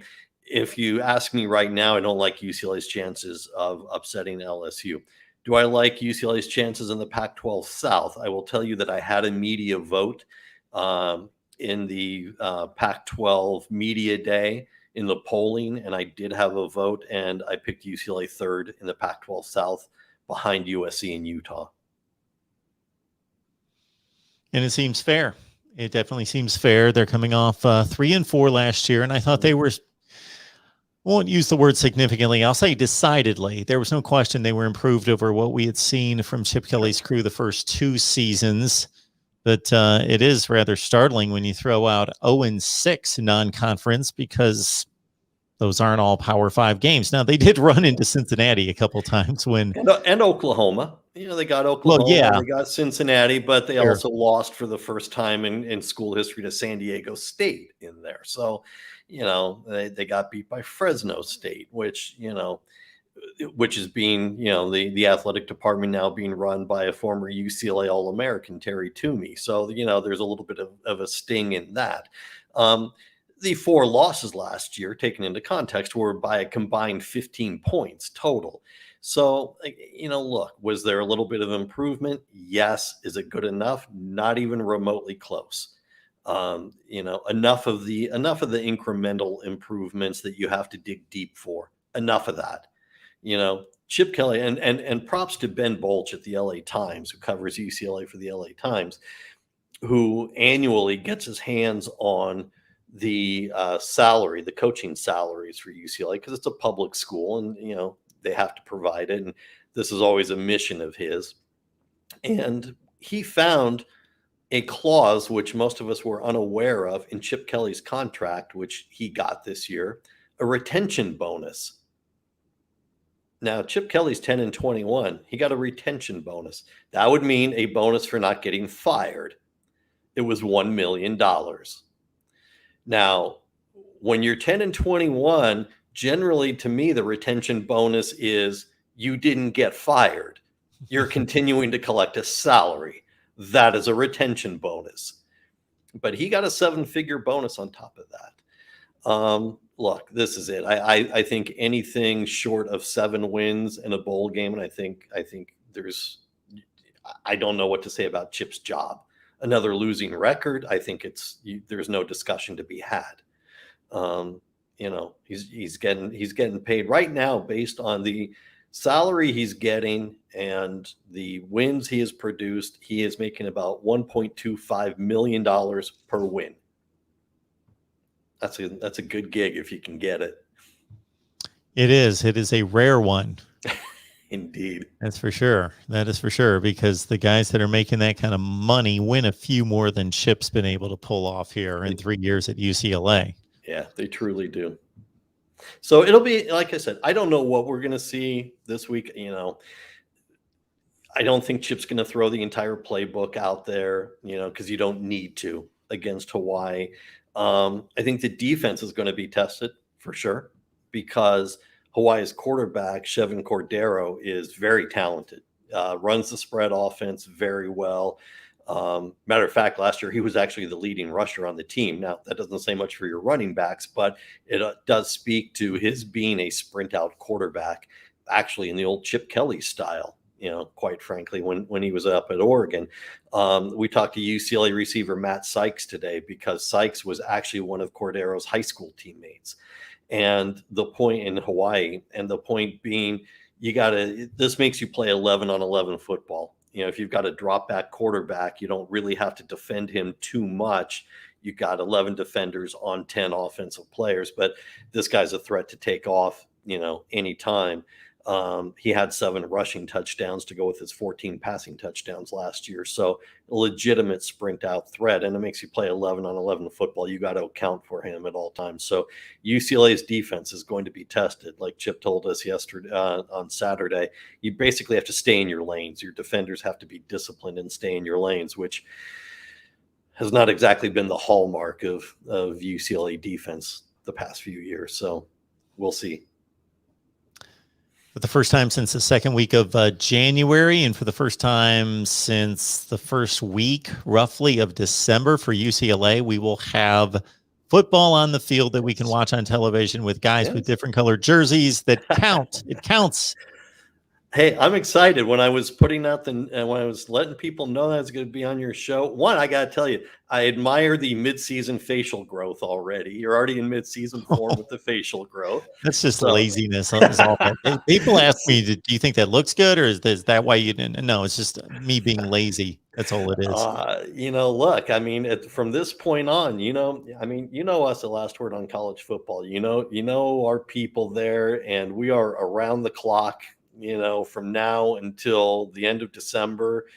And this is the time of year where we go for days at a time without sleeping, because when we're done covering our game, we're watching everything on the DVR that we missed, and watching other games live. And those of us who are blessed and fortunate to have been chosen to be voters on different award panels, I've got conference calls and Zoom calls and email chains on Sundays as we start to narrow the list on the Outland and the Bolitnikoff and the Nagurski and other such things. And so you're watching guys from every game imaginable and lacking sleep. And I tell friends, I'll see you in January after the championship game. And man, I wouldn't change it for anything. I get geeked up for this time of year. This is great. It's a beautiful sport. It is a beautiful sport. And with all the issues and the mess of all sorts of details, and again, issues, some of them not necessarily negative, but just issues that grab the attention of all of us with NIL and with the transfer portal and with the proposed playoff system, and then the SEC expansion and all that. The reason we talk about all that is that we can, on a Saturday afternoon, Saturday night, we can actually flip on entertainment in the form of football on the field and enjoy it. Yeah, I am on yesterday. I was on the press conference with the Alliance. They got to come up with a better name, but the Alliance. And we did our column on that. And then late last night, probably about 11 o'clock, I was sitting down. One of our writers who covers Iowa had turned in something about, where Iowa was in fall camp. And I was like, yes, thank you. I get to read about fall camp. And, we ran a Notre Dame piece today about, the quarterback, the quarterback issues at camp and Notre Dame and Texas. We got Texas Tech piece coming out first thing in the morning tomorrow. I'm like, yes, thank you. Because as you say, look, these issues matter because a lot has happened.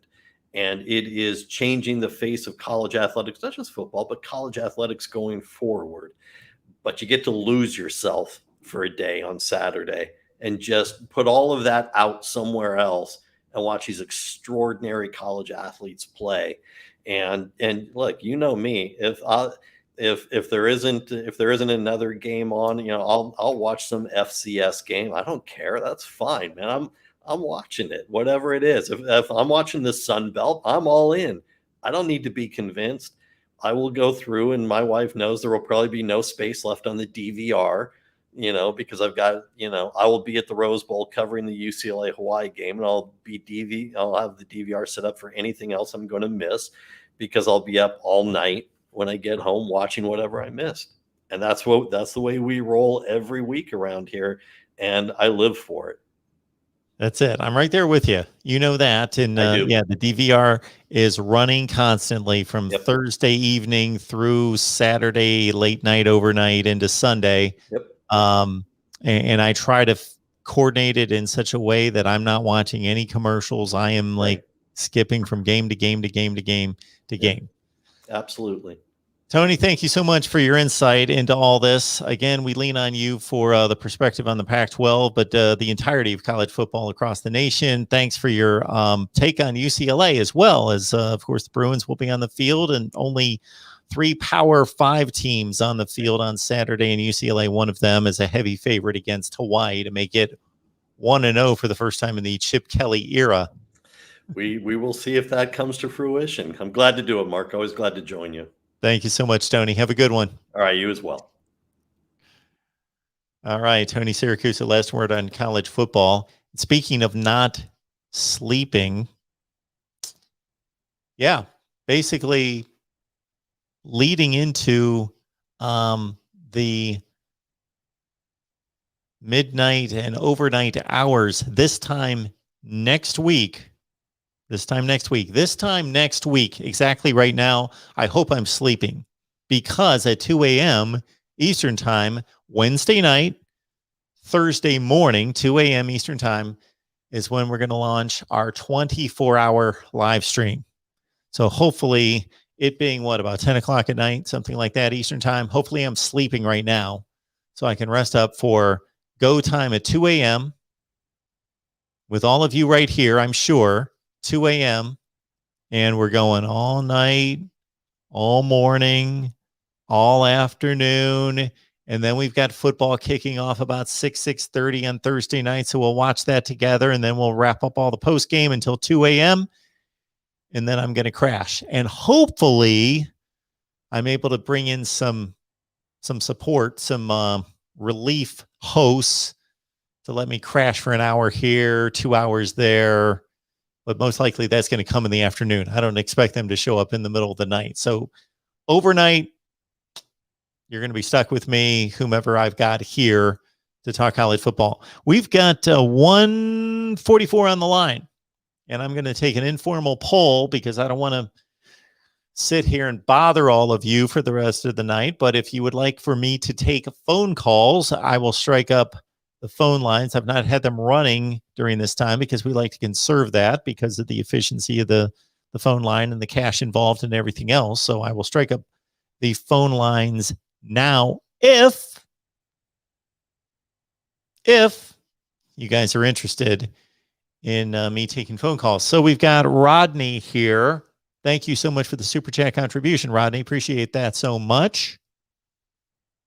Also want to remind everyone that as it says on the bottom ticker right there, you get weekly picks, meaning week 0, I'm going to be picking the Hawaii UCLA game straight up and against the spread, Nebraska and Illinois straight up and against the spread. And maybe at some point here soon, I'm going to be explaining to all of you, just my opinion here, but why it's more valid. I know this isn't going to make much sense until I explain it. More valid to be successful picking the games straight up than against the spread. But I will do both, as I have since 1982. 1982. I believe this then marks 40 years of picking college football games.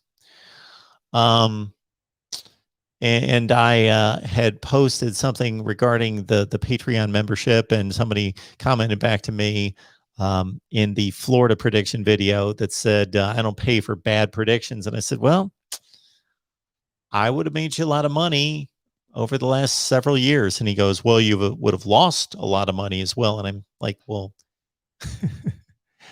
the statement is about the net profit. I'm not. Anyway. Rodney, thank you so much for this. USC and LSU will play season opener in Las Vegas 2024. And they are playing on ESPN ABC. You not stopping SEC from playing big time games. I don't know who Rodney's talking to. You not stopping SEC from playing big time games. There you go. And the commissioners had mentioned that. One in particular, that there would not be a breaking of contracts, first and foremost. So the games that have been contracted will continue. And apparently that I'm not understanding the scheduling alliance. I'm going to have to see more about the scheduling alliance, because if you've got 41 teams, and these, as it stands right now, you've got 5 major conferences, and every team in those major conferences is free to schedule against whomever they want. Okay. As long as the other school, of course, agrees to play. So they're all free to do whatever they want in scheduling. And most of them take the approach that we want to play an FCS, maybe a group of 5 and a Power 5. Some of them play a group of 5 and 2 Power 5s. Anyway, different configurations, but nobody's playing like Ohio State, Oklahoma, and Oregon. Nobody's playing a non-conference schedule like that. Generally, it's a division between Power 5 games, group of 5 games, and maybe an FCS game. Okay. These teams are already playing each other. I could go through every team in this alliance, and I could sit here all night and tell you cross-sectional games that have been played in the last 10 years. Just take Ohio State. In the last 10 years, they've played Miami, Cal, Miami home and home, Cal home and home, Virginia Tech home and home, Oklahoma home and home. They've played TCU, neutral site. They're just about to play Oregon home and home. Okay, so they've made their way around basically the ACC and the Pac-12, right? Anyway, Michigan in the last 10 years has played whom? They've played Washington. They've played, who has Michigan played out of conference? Let me think. Alabama. They did play a neutral site game against Alabama. But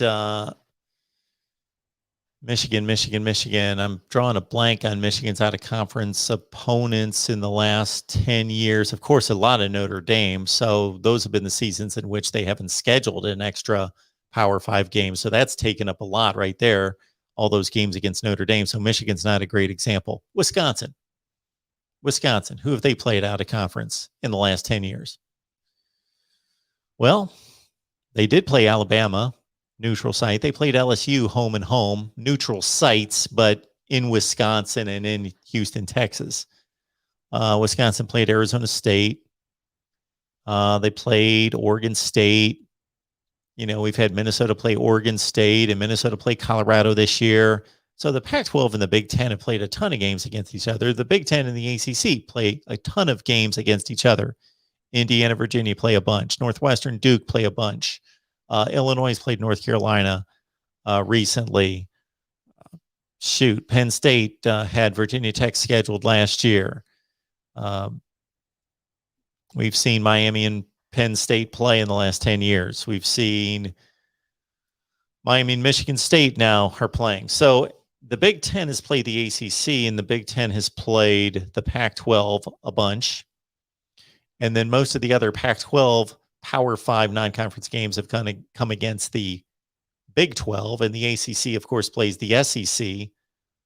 Not a whole lot of cross-play between SEC, Pac-12. Very little. This year we got UCLA and LSU, and we've had UCLA play Texas A&M home and home, and we've seen Oregon play Auburn and Auburn, Washington, but very few. Ole Miss and Cal played a couple times, but very few between the SEC and the Pac-12, and very few between the ACC and the Pac-12. Okay.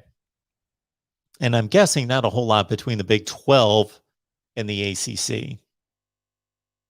Not a whole lot there.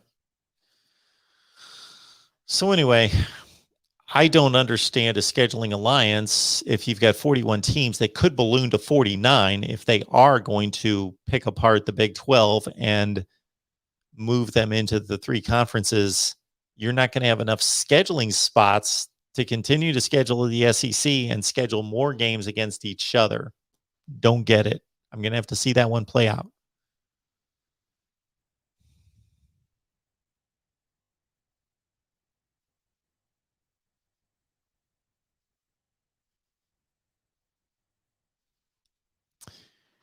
Anything else, folks?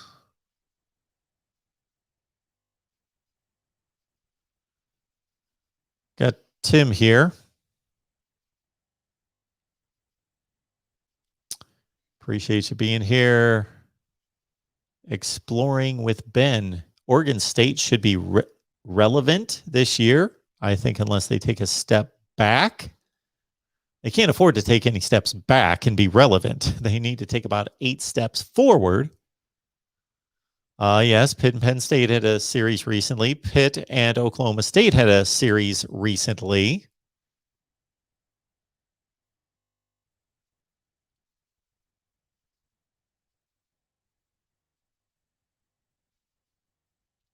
Yeah, I'm not coming up with these Michigan non-conference games other than a lot of Notre Dame, Alabama in 2012. And, of course, Washington, the home and home right now. It's been a long time since they played Oregon. They had a home and home against Oregon. This was like 2007, 8, something in that range. They went to Utah in 2015. That was Jim Harbaugh's first game at Michigan. They haven't played USC and UCLA out of conference, or Stanford or Cal in a long, long time, or Oregon State or any of those teams. Michigan, Washington State. No, they haven't played anybody else out of the Pac-12. They did play Colorado. They've played Colorado a few times recently. Michigan in the ACC, not a whole lot there. Clemson, Florida State, NC State, BC, Syracuse, Wake, Miami, North Carolina, Pitt. No, really, Michigan not playing the ACC. Anywho, all right, that's what I got. And if you guys aren't real interested in a little call-in show tonight, we can certainly leave that for another time. The only thing we've got scheduled live on Thursday, I believe, is Miami live at 7. But I've got a whole lot of predictions to churn out, and people have not been real appreciative of my Florida State prediction. But of course, nobody loves predictions. Now, you can't please everyone. So the predictions are coming out. And again, post-game show. So our first post-game show, team-specific post-game show, is going to be after the Nebraska-Illinois game on the Nebraska channel. And then also keep in mind that I'll be here on Saturday. I believe I'm going to go live after the UCLA-Hawaii game. So we got Nebraska playing Illinois at 1 Eastern, followed by UCLA and Hawaii. And then I think I'm going to show up right here after UCLA-Hawaii. So stay tuned for that. That'll be on Saturday. And then the next Saturday, of course, forget it. I'm going to be here constantly talking college football with all of you all day on Saturday. And what a lineup we have of post-game shows for week 1. We've got post-game shows for Georgia, Clemson, LSU, UCLA, Texas A&M, Kent State, Florida, FIU or FAU, whoever they're playing, Florida State, Notre Dame on Sunday, and Miami and Alabama. And my goodness, Oklahoma, Tulane, Ohio State, Minnesota on Thursday night, post-game show for that, and Michigan, Western Michigan, and Nebraska, Illinois, of course, this week, and they got Fordham the next week. We got post-game shows all over the place. Iowa, Indiana. Believe it or not, at 3:30 Eastern on week 1, I bet if we took a poll, most of you are going to be watching Miami and Alabama. And sure, I will be watching. But I think my number one screen, so I got a 50-inch, I got a 22, and I got my laptop. And since last college football season, unfortunately, my other laptop down for the count. Spilled some water on it. Adios. So I'm down to those 3 screens. I believe screen number 1 has to be devoted to not Alabama, Miami.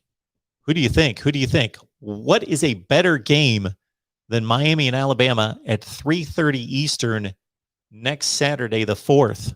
Do we have any thoughts on that? A better game than Miami and Alabama? There you go. Exploring with Ben, 365 inchers. There you go. Better than. Thank you so much for that, JC. Oh, Tim's a new Patreon member. Phenomenal. I just sent out the prediction sheet to all the media members. We've got 20, including myself. So you're going to get media picks from all of us. Plus, of course, our guy, Steve Merrill from Pro Sports Info and Wager Talk. So bargain, $5 a month. We've got about 50 on Patreon right now. I think we should have 1,000 by this time next year. That's what I'm shooting for. 1,000 on Patreon. So if you have any suggestions of what you would like to see on Patreon, please let me know. Michigan, Florida. Yes, they played twice in bowl games. Dependent Fanatic. Good call right there. Michigan played Florida in the opener the one year on a neutral site and beat them badly. They had 2 pick sixes in that game. I think it was 33-17. 33-17. Few people are saying strike up the phone lines. All right. What time is it? How long have we been on? We've been on for 2 hours. All right. Let's see who's out there that wants to talk a little college football. We'll strike up the phone lines if we can keep some folks on the line here at 180. Okay, here we go. Bear with me. This takes a second.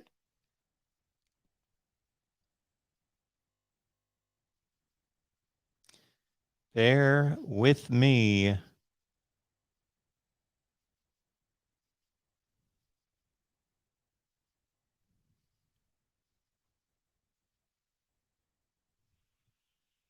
Thank you for calling Collins Studios hosted call screener. Oh, I've got to remember Enter that. your 6-digit PIN number.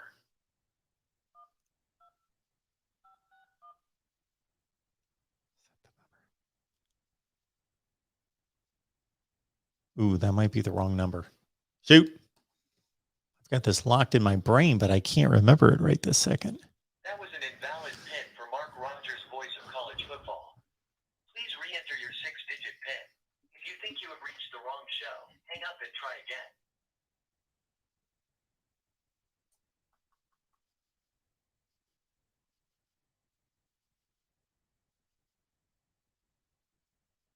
We did not receive a response. Goodbye.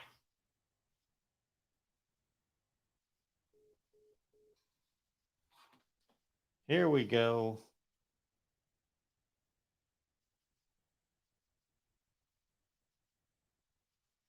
Thank you for calling Collins Studios host and call screener line. Please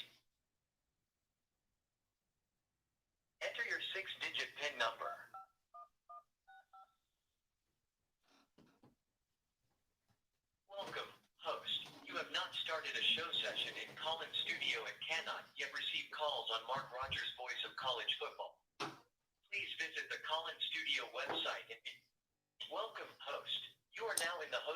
All right, folks. From the Call-In Studio web Call in interface. 860-499-3332. But before I post the call-in number, once again, down on the ticker below, Patreon, $5 per month. Get my predictions, 20 media members, lock of the week from Steve Merrill, insider look, all good stuff right there, and an exclusive live stream per request. Per request. Okay, let's get set up here.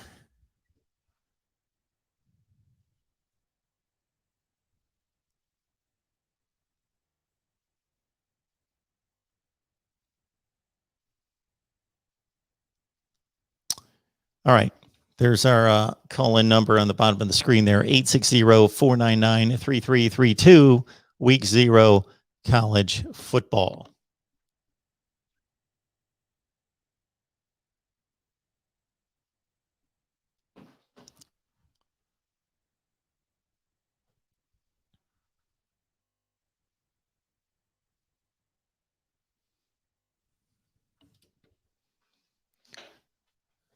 All right, all right. Going once. Oh, I was about to say going once, going twice, and boom, 3 calls. Here we go. Welcome to the Voice of College Football. Who's on the line? This is Jeremiah. I was watching your show earlier about the alliance talk with all that, and I was wondering if they try and ice out the SEC. Could they try and do the same thing with perhaps some of the better group of 5 conferences, like the AAC and the Mountain West Conference, and try and I don't know, try and make a new type of power conference of their own to oppose the alliance, that they try and ice them out of all the good non-conference games. So you're saying the SEC would do what? They would take the Big 12 and they would take the American Conference and try to make what?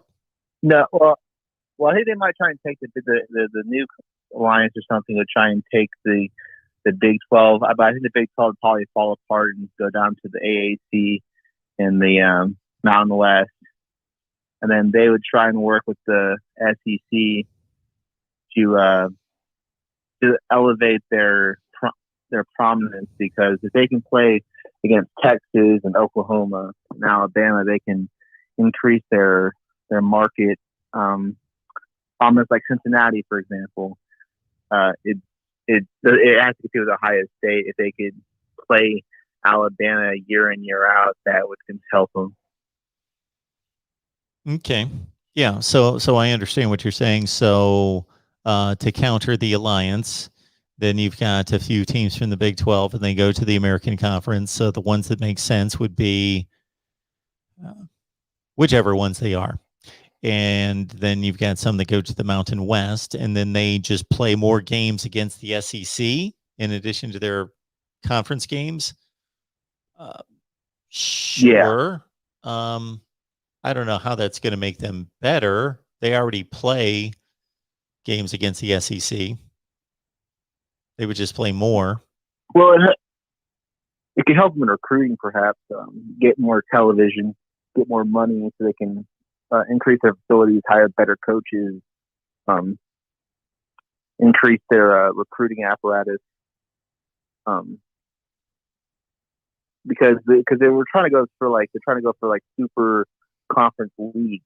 So, maybe try to make their own like a AFC or NFC to compete with the AAC, because the amount of programs are in the AAC and the Pac-12 and the Big Ten are kind of about equal to what the SEC would have if they added those 2 conferences with the addition of Cincinnati and UCF and Boise State. I think that would help. So if you take a team like Houston, So if you take Yeah. Houston's schedule right now, typically they'll play a Power 5 opponent. They've played Louisville recently and Arizona. They've played Oklahoma State. They've played Oklahoma. They'll play somebody in the Big 12 typically, and that'll be their big non-conference game. And then they'll play, other Group of Fives, a Conference USA opponent, and maybe an FCS game. So now they're just going to play games against the SEC. Like one additional game.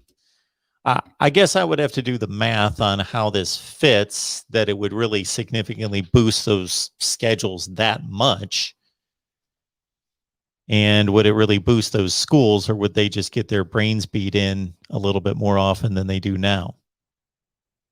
I don't know. Well, I mean, Cincinnati and UCF have been running undefeated in their conferences, and we've really yet to see them really play against, I would say, strong Power 5 teams like Georgia. I would, like to see them stack up against that. And, if they win, that would help them. That would help UCF in Florida. That would help Cincinnati in trying to recruit in Ohio and try to recruit elsewhere. If they could say, well, we can play with the best, So we give can me beat the Texas. We can. Sure. So Cincinnati right now plays 8 conference games. They play 4 non-conference games. So give me an example of Cincinnati's schedule, what it would look like based on what you're proposing. So they could play, let's say, a home and home with Florida or Georgia, and then they'd play maybe a home and home with a competitive team in the Mountain West, to kind of just help even it out. So the Mountain West could be elevated as well. It's probably the second best Group of 5 conference, and try so they all get to elevate all of their. So let's say they beat Georgia, and then they play Boise State, but Boise State beats them.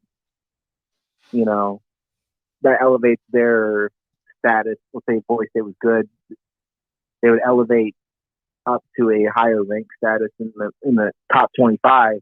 Eventually that would turn into better recruits and that's better outcomes of the season and better money and more income for the school. But I'm not sure exactly how that play out. I don't know if you think that would be an effective strategy for the SEC or. Well, it's all that the SEC can do. If this would transpire the way that I played it out, I'm not saying that it's going to. It was just a suggestion by me, because I don't know what this scheduling alliance is going to look like between these 3 conferences that's going to be different than what we already see, unless they do just schedule against each other. So, yeah, I'm really not seeing where Cincinnati's playing Notre Dame and Indiana this year. So, and there's only so many teams they can play against the SEC. I mean, they could put it in a rotation, perhaps. They just play that team home and home. They go through the next team. It could be in a couple decades before they play a team again, but yeah, I don't know. You don't want to increase this. The way the SEC is approached scheduling, I don't know that they're going to have to do a complete 180 reversal to want to travel to Cincinnati and Boise State and places like that, because they won't even travel anywhere, most of them right now. So for them to play a lower grade school, I don't know when the last time any of them played a Group of 5 team on the road. I'm thinking that would be Arkansas. They played at Colorado State a few years ago. There's very few examples, Missouri, of an SEC team playing on the road against a Group of 5. So they would have to agree to that. All right. Anything else? No, that was all. I appreciate the call.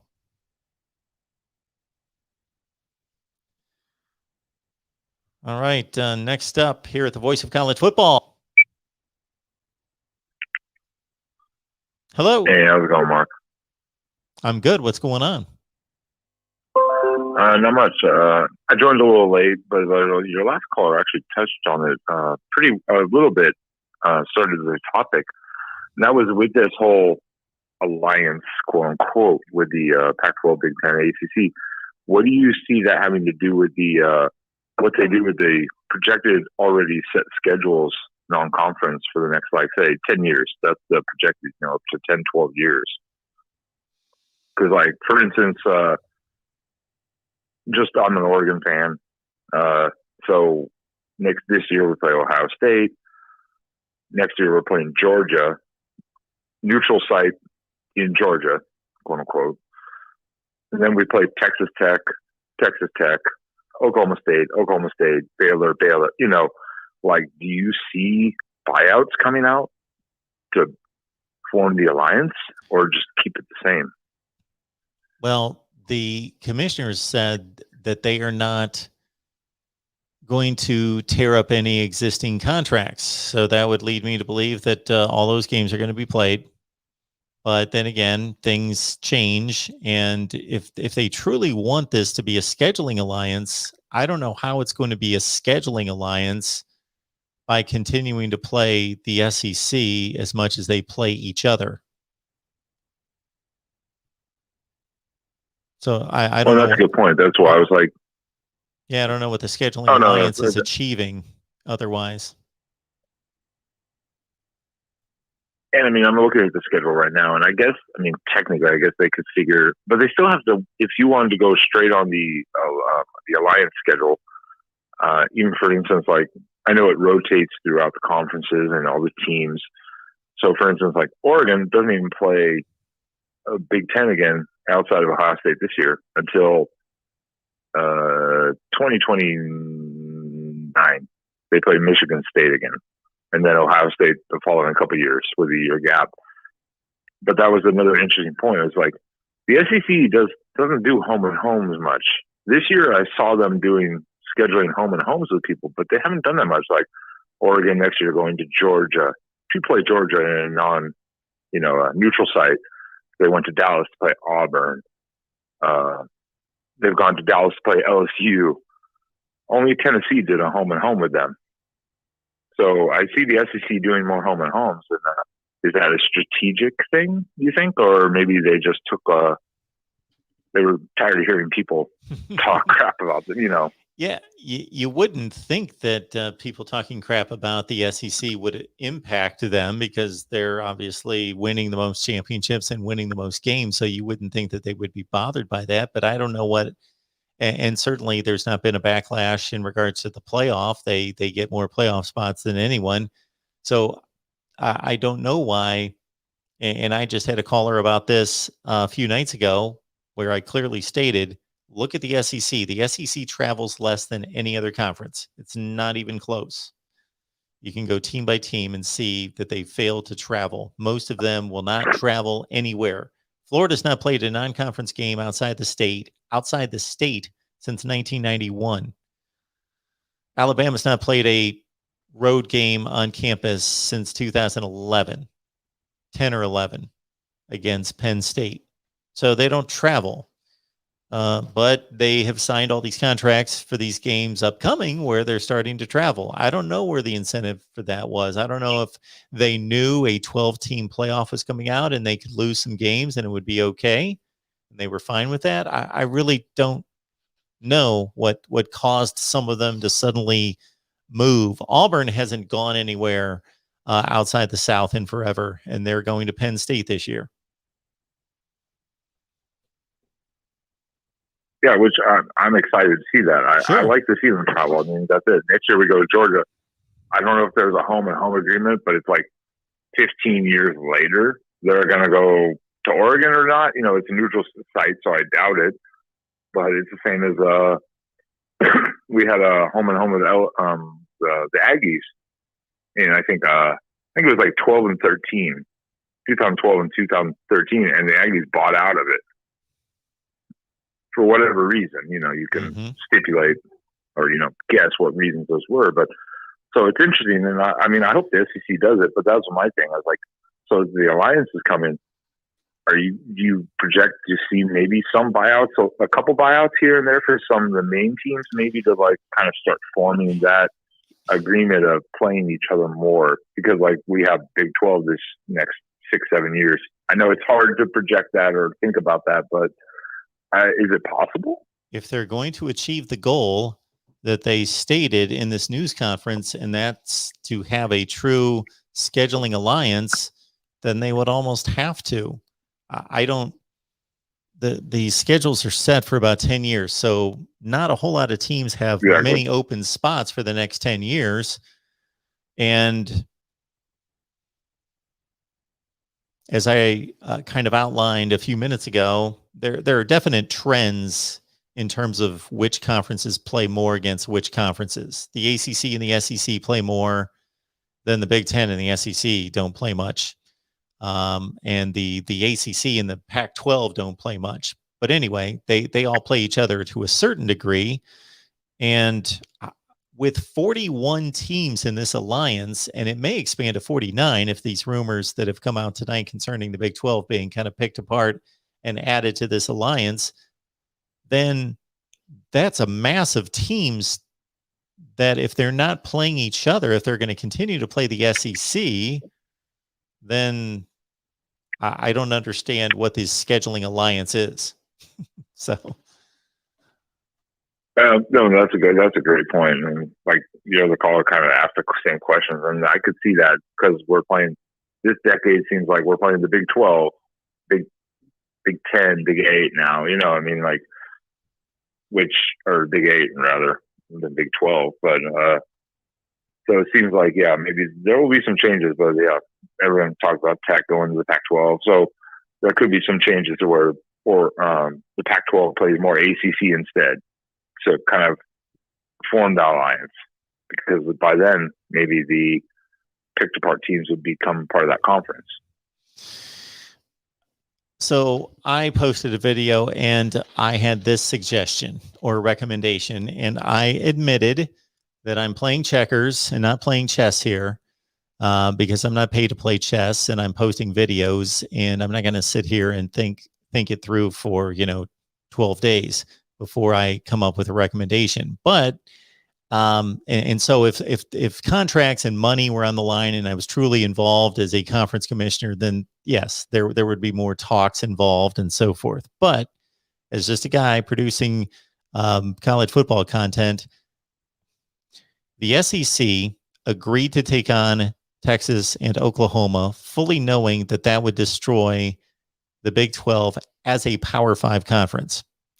Therefore, if I'm this alliance, I am shutting out the SEC, and I am just playing the alliance, and therefore I'm taking away the SEC's ability to schedule marquee non-conference games. So the SEC is still going to be strong enough to display very attractive games with all the member schools that they already have and all the matchups that we could list right now. But in terms of going outside and playing attractive games in September or non-conference games that people are excited to see because they're rare, those matchups, I would eliminate that and say, well, you decided to eliminate a conference. We're eliminating you, and we're going to play.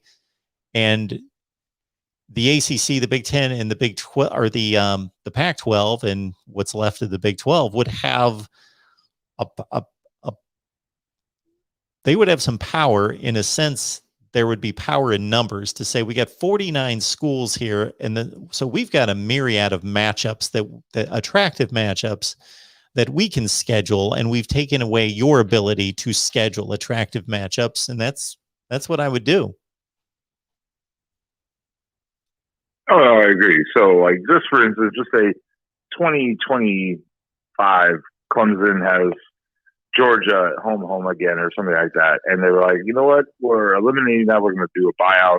We're going to schedule Stanford instead, or Ohio State. You don't necessarily disregard that as a potential possibility. Oh, there have been all sorts of contracts that have been canceled. When the Big Ten added a 9th conference game Ohio State had to cancel against Georgia, and they canceled against somebody else, and all sorts of games got canceled. Michigan State, Alabama got canceled. We've had all sorts of non-conference games get canceled. Oh yeah, well exactly. That's what I'm saying. But just to say their current schedule, keeping their same conference game schedules, like 9 and 8, respectively, between the conferences, it wouldn't be a surprise to see buyouts against the SEC to be like, we're not playing your game.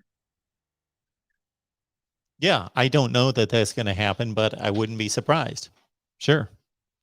Okay, that's it was, and that's a thing. Yeah, no one knows, so it's all going to be a. That's right. It's all going to be a surprise. I think year to year, and that's business. All right. Anything else? Yeah. Nah, Mark, you have a great night, and love your show. Thank you, Ben. I appreciate that. Have a good night. Have a good one. All right. Before I get to this next call, I want to address the comment on the screen. So, Bran, understand, read my lips here. Florida has not played a non-conference game on campus, out of conference, out of the state of Florida, a campus game, a true road game. That is not a road game. That is not a road game against Michigan. That's a neutral site game that they played in 2017 against Michigan. Not a road game. If that's a road game for Florida, then what is that for Michigan? It certainly wasn't a home game for Michigan going to Texas. So that's not a road game for Florida. Florida has not played an out-of-conference game outside the state of Florida, a road game, since 1991 at Syracuse. And I don't know if they have any scheduled. All right, next caller. Let's get to it right here at the Voice of College Football. Who's on the line? Hello, can you hear me? Yeah, what's up? I'm doing great. How about you? I'm good. What's going on? Well, you see, number one, I'm new to the channel, so I really want to see your points and your views about many things revolving around college football.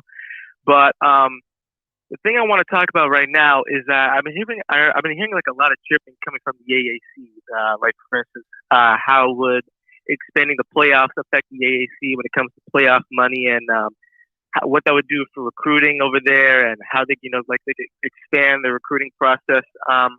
The question I have for you is that I've been hearing so much things about the AAC. I want to know what is your opinion on, or like what would you think what would happen if the playoffs did expand and teams like UCF and teams like Cincinnati now have a legitimate chance to actually be in the playoffs and make some huge noise, especially on national television in front of a big audience. I want to see what you think. How would that impact those schools when it comes to the money and the recruitment and all that type of stuff? I think it would impact the American Conference in a very beneficial and substantial way for a number of reasons. So, as you just pointed out, the American Conference has given us the best of the group of five recently. Over the last 20 years, I don't think it can be argued Boise State's been the best group of five consistently. But recently, it's been Cincinnati, Memphis, UCF. And also connected to those schools are large TV markets, Cincinnati, Memphis, Orlando, Florida. That's one thing that the American Conference has going for it is Houston. They're located in large that's not common. Like huge cities, like huge populous cities. Exactly. Yeah. That's not common around college football. There's only so many USCs and UCLAs and Miamis. Everybody else is in podunk towns for the most part. I was going to say Conference USA because most of them came from Conference USA. The American Conference has that unique position right there. And to your point, being guaranteed one spot in the playoff for the group of five, they would have taken that spot the last 4 or 5 years. So I think that the positive recruiting from that would be impactful.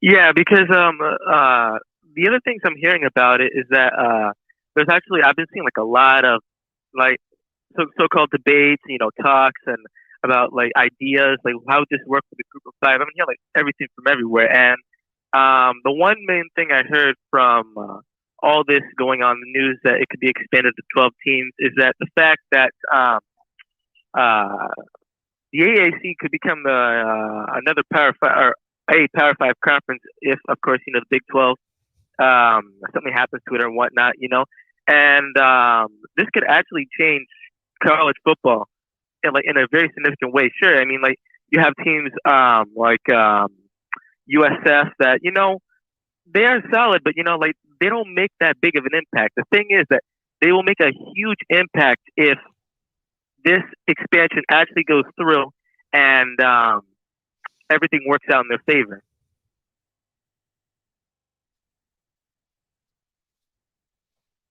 Absolutely. Is there anything else you wanted me to comment on? Yes, I also have one more question. Sure. I've been also hearing the news that the Big 12 is gonna dissolve or something's gonna happen with it, and then they could form with another conference, or the remaining schools of the Big 12, whatever it comes to be in, is gonna be merging with other conferences. Do you have any idea how that look like? Well, there's been a lot of talk about what that would look like. We certainly had a lot of discussions on here about what that would look like, because you've got a few things to factor in. You, of course, have the attractiveness of those football programs or there's athletic programs to that particular conference, the geography, which isn't necessarily as important as it used to be, and then the financial considerations of getting into certain TV markets. So, for example, it's been rumored that Iowa State and Kansas would join the Big Ten. Well, what does the Big Ten, what do they gain from that? They don't gain much, because Iowa State, despite their recent success, has not been a strong football program throughout its history. It doesn't bring fans. It doesn't bring eyeballs to the TV sets. And Kansas is, of course, the worst of the programs on football. In football, the basketball is exceptional. And then once the Big Ten, this is not necessarily known by everyone, but despite all the credit given to the SEC financially and on the field, the Big Ten actually, the last two football seasons, has made more money and distributed more money to its member schools than the SEC. Therefore, the Big Ten would have little incentive to add two weak football programs. And again, I know Iowa State's good right now, but as a football program, weak football programs, that is going to diminish the value of their TV contract, and they're going to have to distribute the money and split it up between more schools. So that's not a good ad for the Big Ten, unless, as I believe is being reported tonight, that there are rumors out there, and since we've been here talking, I've not been able to look into it, that this alliance is looking into taking those Big 12 schools that are left over and dividing them and adding them to the ACC with West Virginia and the Big Ten and the Pac-12. So that could be where they're headed. Yeah. And the thing is that when I'm thinking about all this, I do think that a lot of people understand that when it comes to these conferences and aligning with one another or dissipating or whatnot, people got to realize that it's not only just football. It's all the other sports out there. Like you're talking about basketball, baseball, softball. It's a complicated process for all the schools to do that. But I mean, looking at it now, I mean, the Big 12 just looks like in just chaos at this moment. Ever since that announcement of those schools wanting to leave the conference to go to the other one. Yeah, so it was my thought initially when the Big 12 lost Texas and Oklahoma that it was kind of because this is the way it played out the last time we went through this 10 years ago. The way it played out was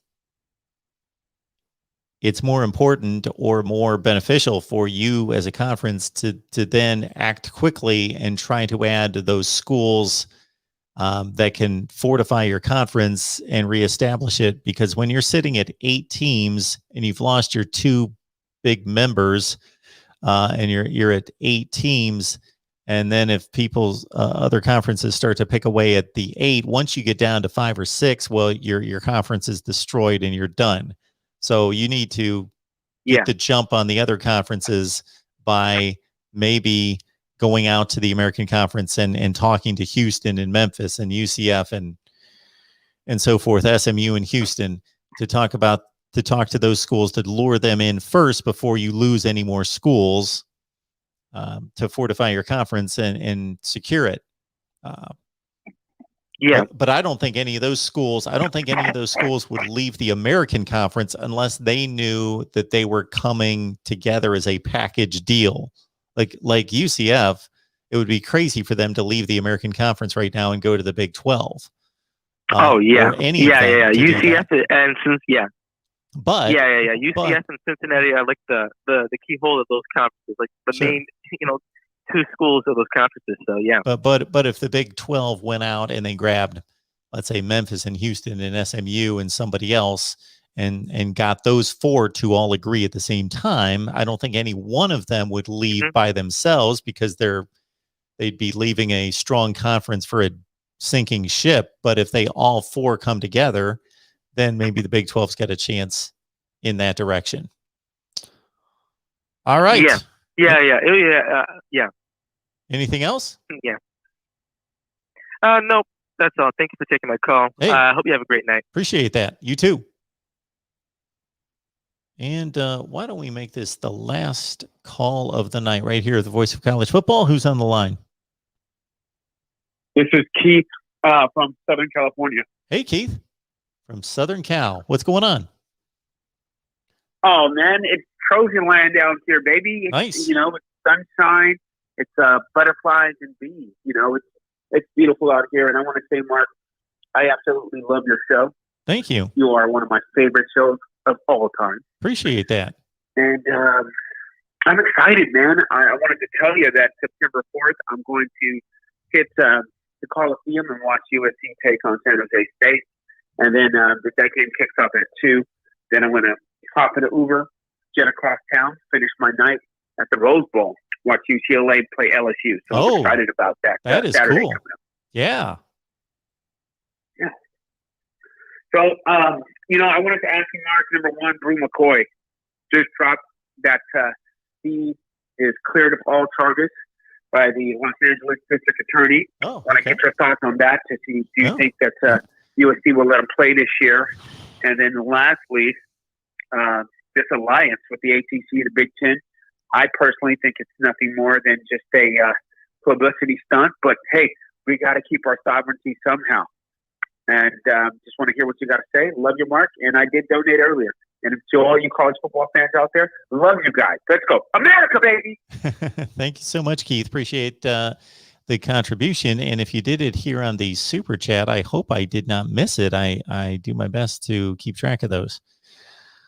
So Keith is excited about USC taking on San Jose State, a little double header across Tinseltown there. Then UCLA, LSU. That's going to be riveting. That's going to be that night of college football is great with, of course, Georgia, Clemson, but UCLA and LSU as well. And who else is out there? There's somebody else out there that's a really good night game on that Saturday night. All right. So Brew McCoy. So all we know at this point based on this, so I had not heard this news, but Keith is letting us know that the charges are dropped or he's been found not guilty to a certain extent. It doesn't sound like there's been any kind of trial. So the charges must have been dropped. I don't want to misreport that, but I believe that's what Keith said. So I believe it's only fair that in this legal system that I believe is the best in the world, caveat, when it's executed correctly, It's the best in the world when it's executed correctly and it's not corrupted by politics, money, power, those sorts of things. So I think for most of us, it's executed properly, but when it involves maybe some unsavory elements of society or some rich, powerful people involved, then that's when it goes haywire at times. So if this is the proper decision, if this is justice, then this young man is just as free and just as innocent of an individual, technically, than I am or you are. So he should be able to play, unless there are other mitigating circumstances involving other issues he has connected to that where he has some type of just things that need to be cleaned up in his life. As long as he's academically eligible, then I believe that, again, he should be eligible to play football this year. Those are my thoughts. Now, the university can make a wise decision if there are other mitigating circumstances that they would say, okay, it is not in his best interest or ours for us to continue this relationship. There's a lot of, we've seen it just recently with what happened at Miami, both recently with Avante Williams, but also going back 15 years to an incident in 2006 that just came to light again, that if it's just a bad situation because you have current people involved still with the program that would run into each other, then you make wise decisions. But other than that, he's an innocent man. He should be allowed to play football.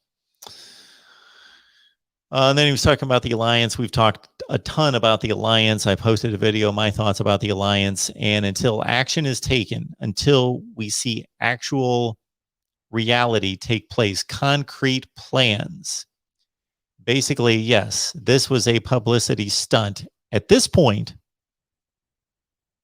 now they can prove me wrong, but at this point, this is merely to say we are the three conferences that care about what's important beyond football and sports. We care about the student athlete. We care about social concerns and social issues involving gender and race. This is what we care about. We care about the sanctity of college football, and that programs will not be just tossed to the wayside by big powers, the SEC, engulfing conferences. And so we are doing this to stabilize the situation. So without naming the SEC, they pointed a little finger at the SEC and waved it at the SEC to say, bad, bad, bad. That was not a nice thing that you did. So we are going to show ourselves to be pious and upright, and the sanctity of athletics as student athletes is going to be upheld by our three conferences. So if nothing else comes from this, they just wanted to make their statement that we're united as prioritizing what's good and pure and right about college athletics. Now we get to see them take action. They don't do anything else. This is what it was about. Going forward, we'll see if they actually do something. Now, it's ridiculous to think that anything is going to be accomplished, anything real, unless there are contracts signed by real lawyers and documents that are substantiated, that involve money and conditions.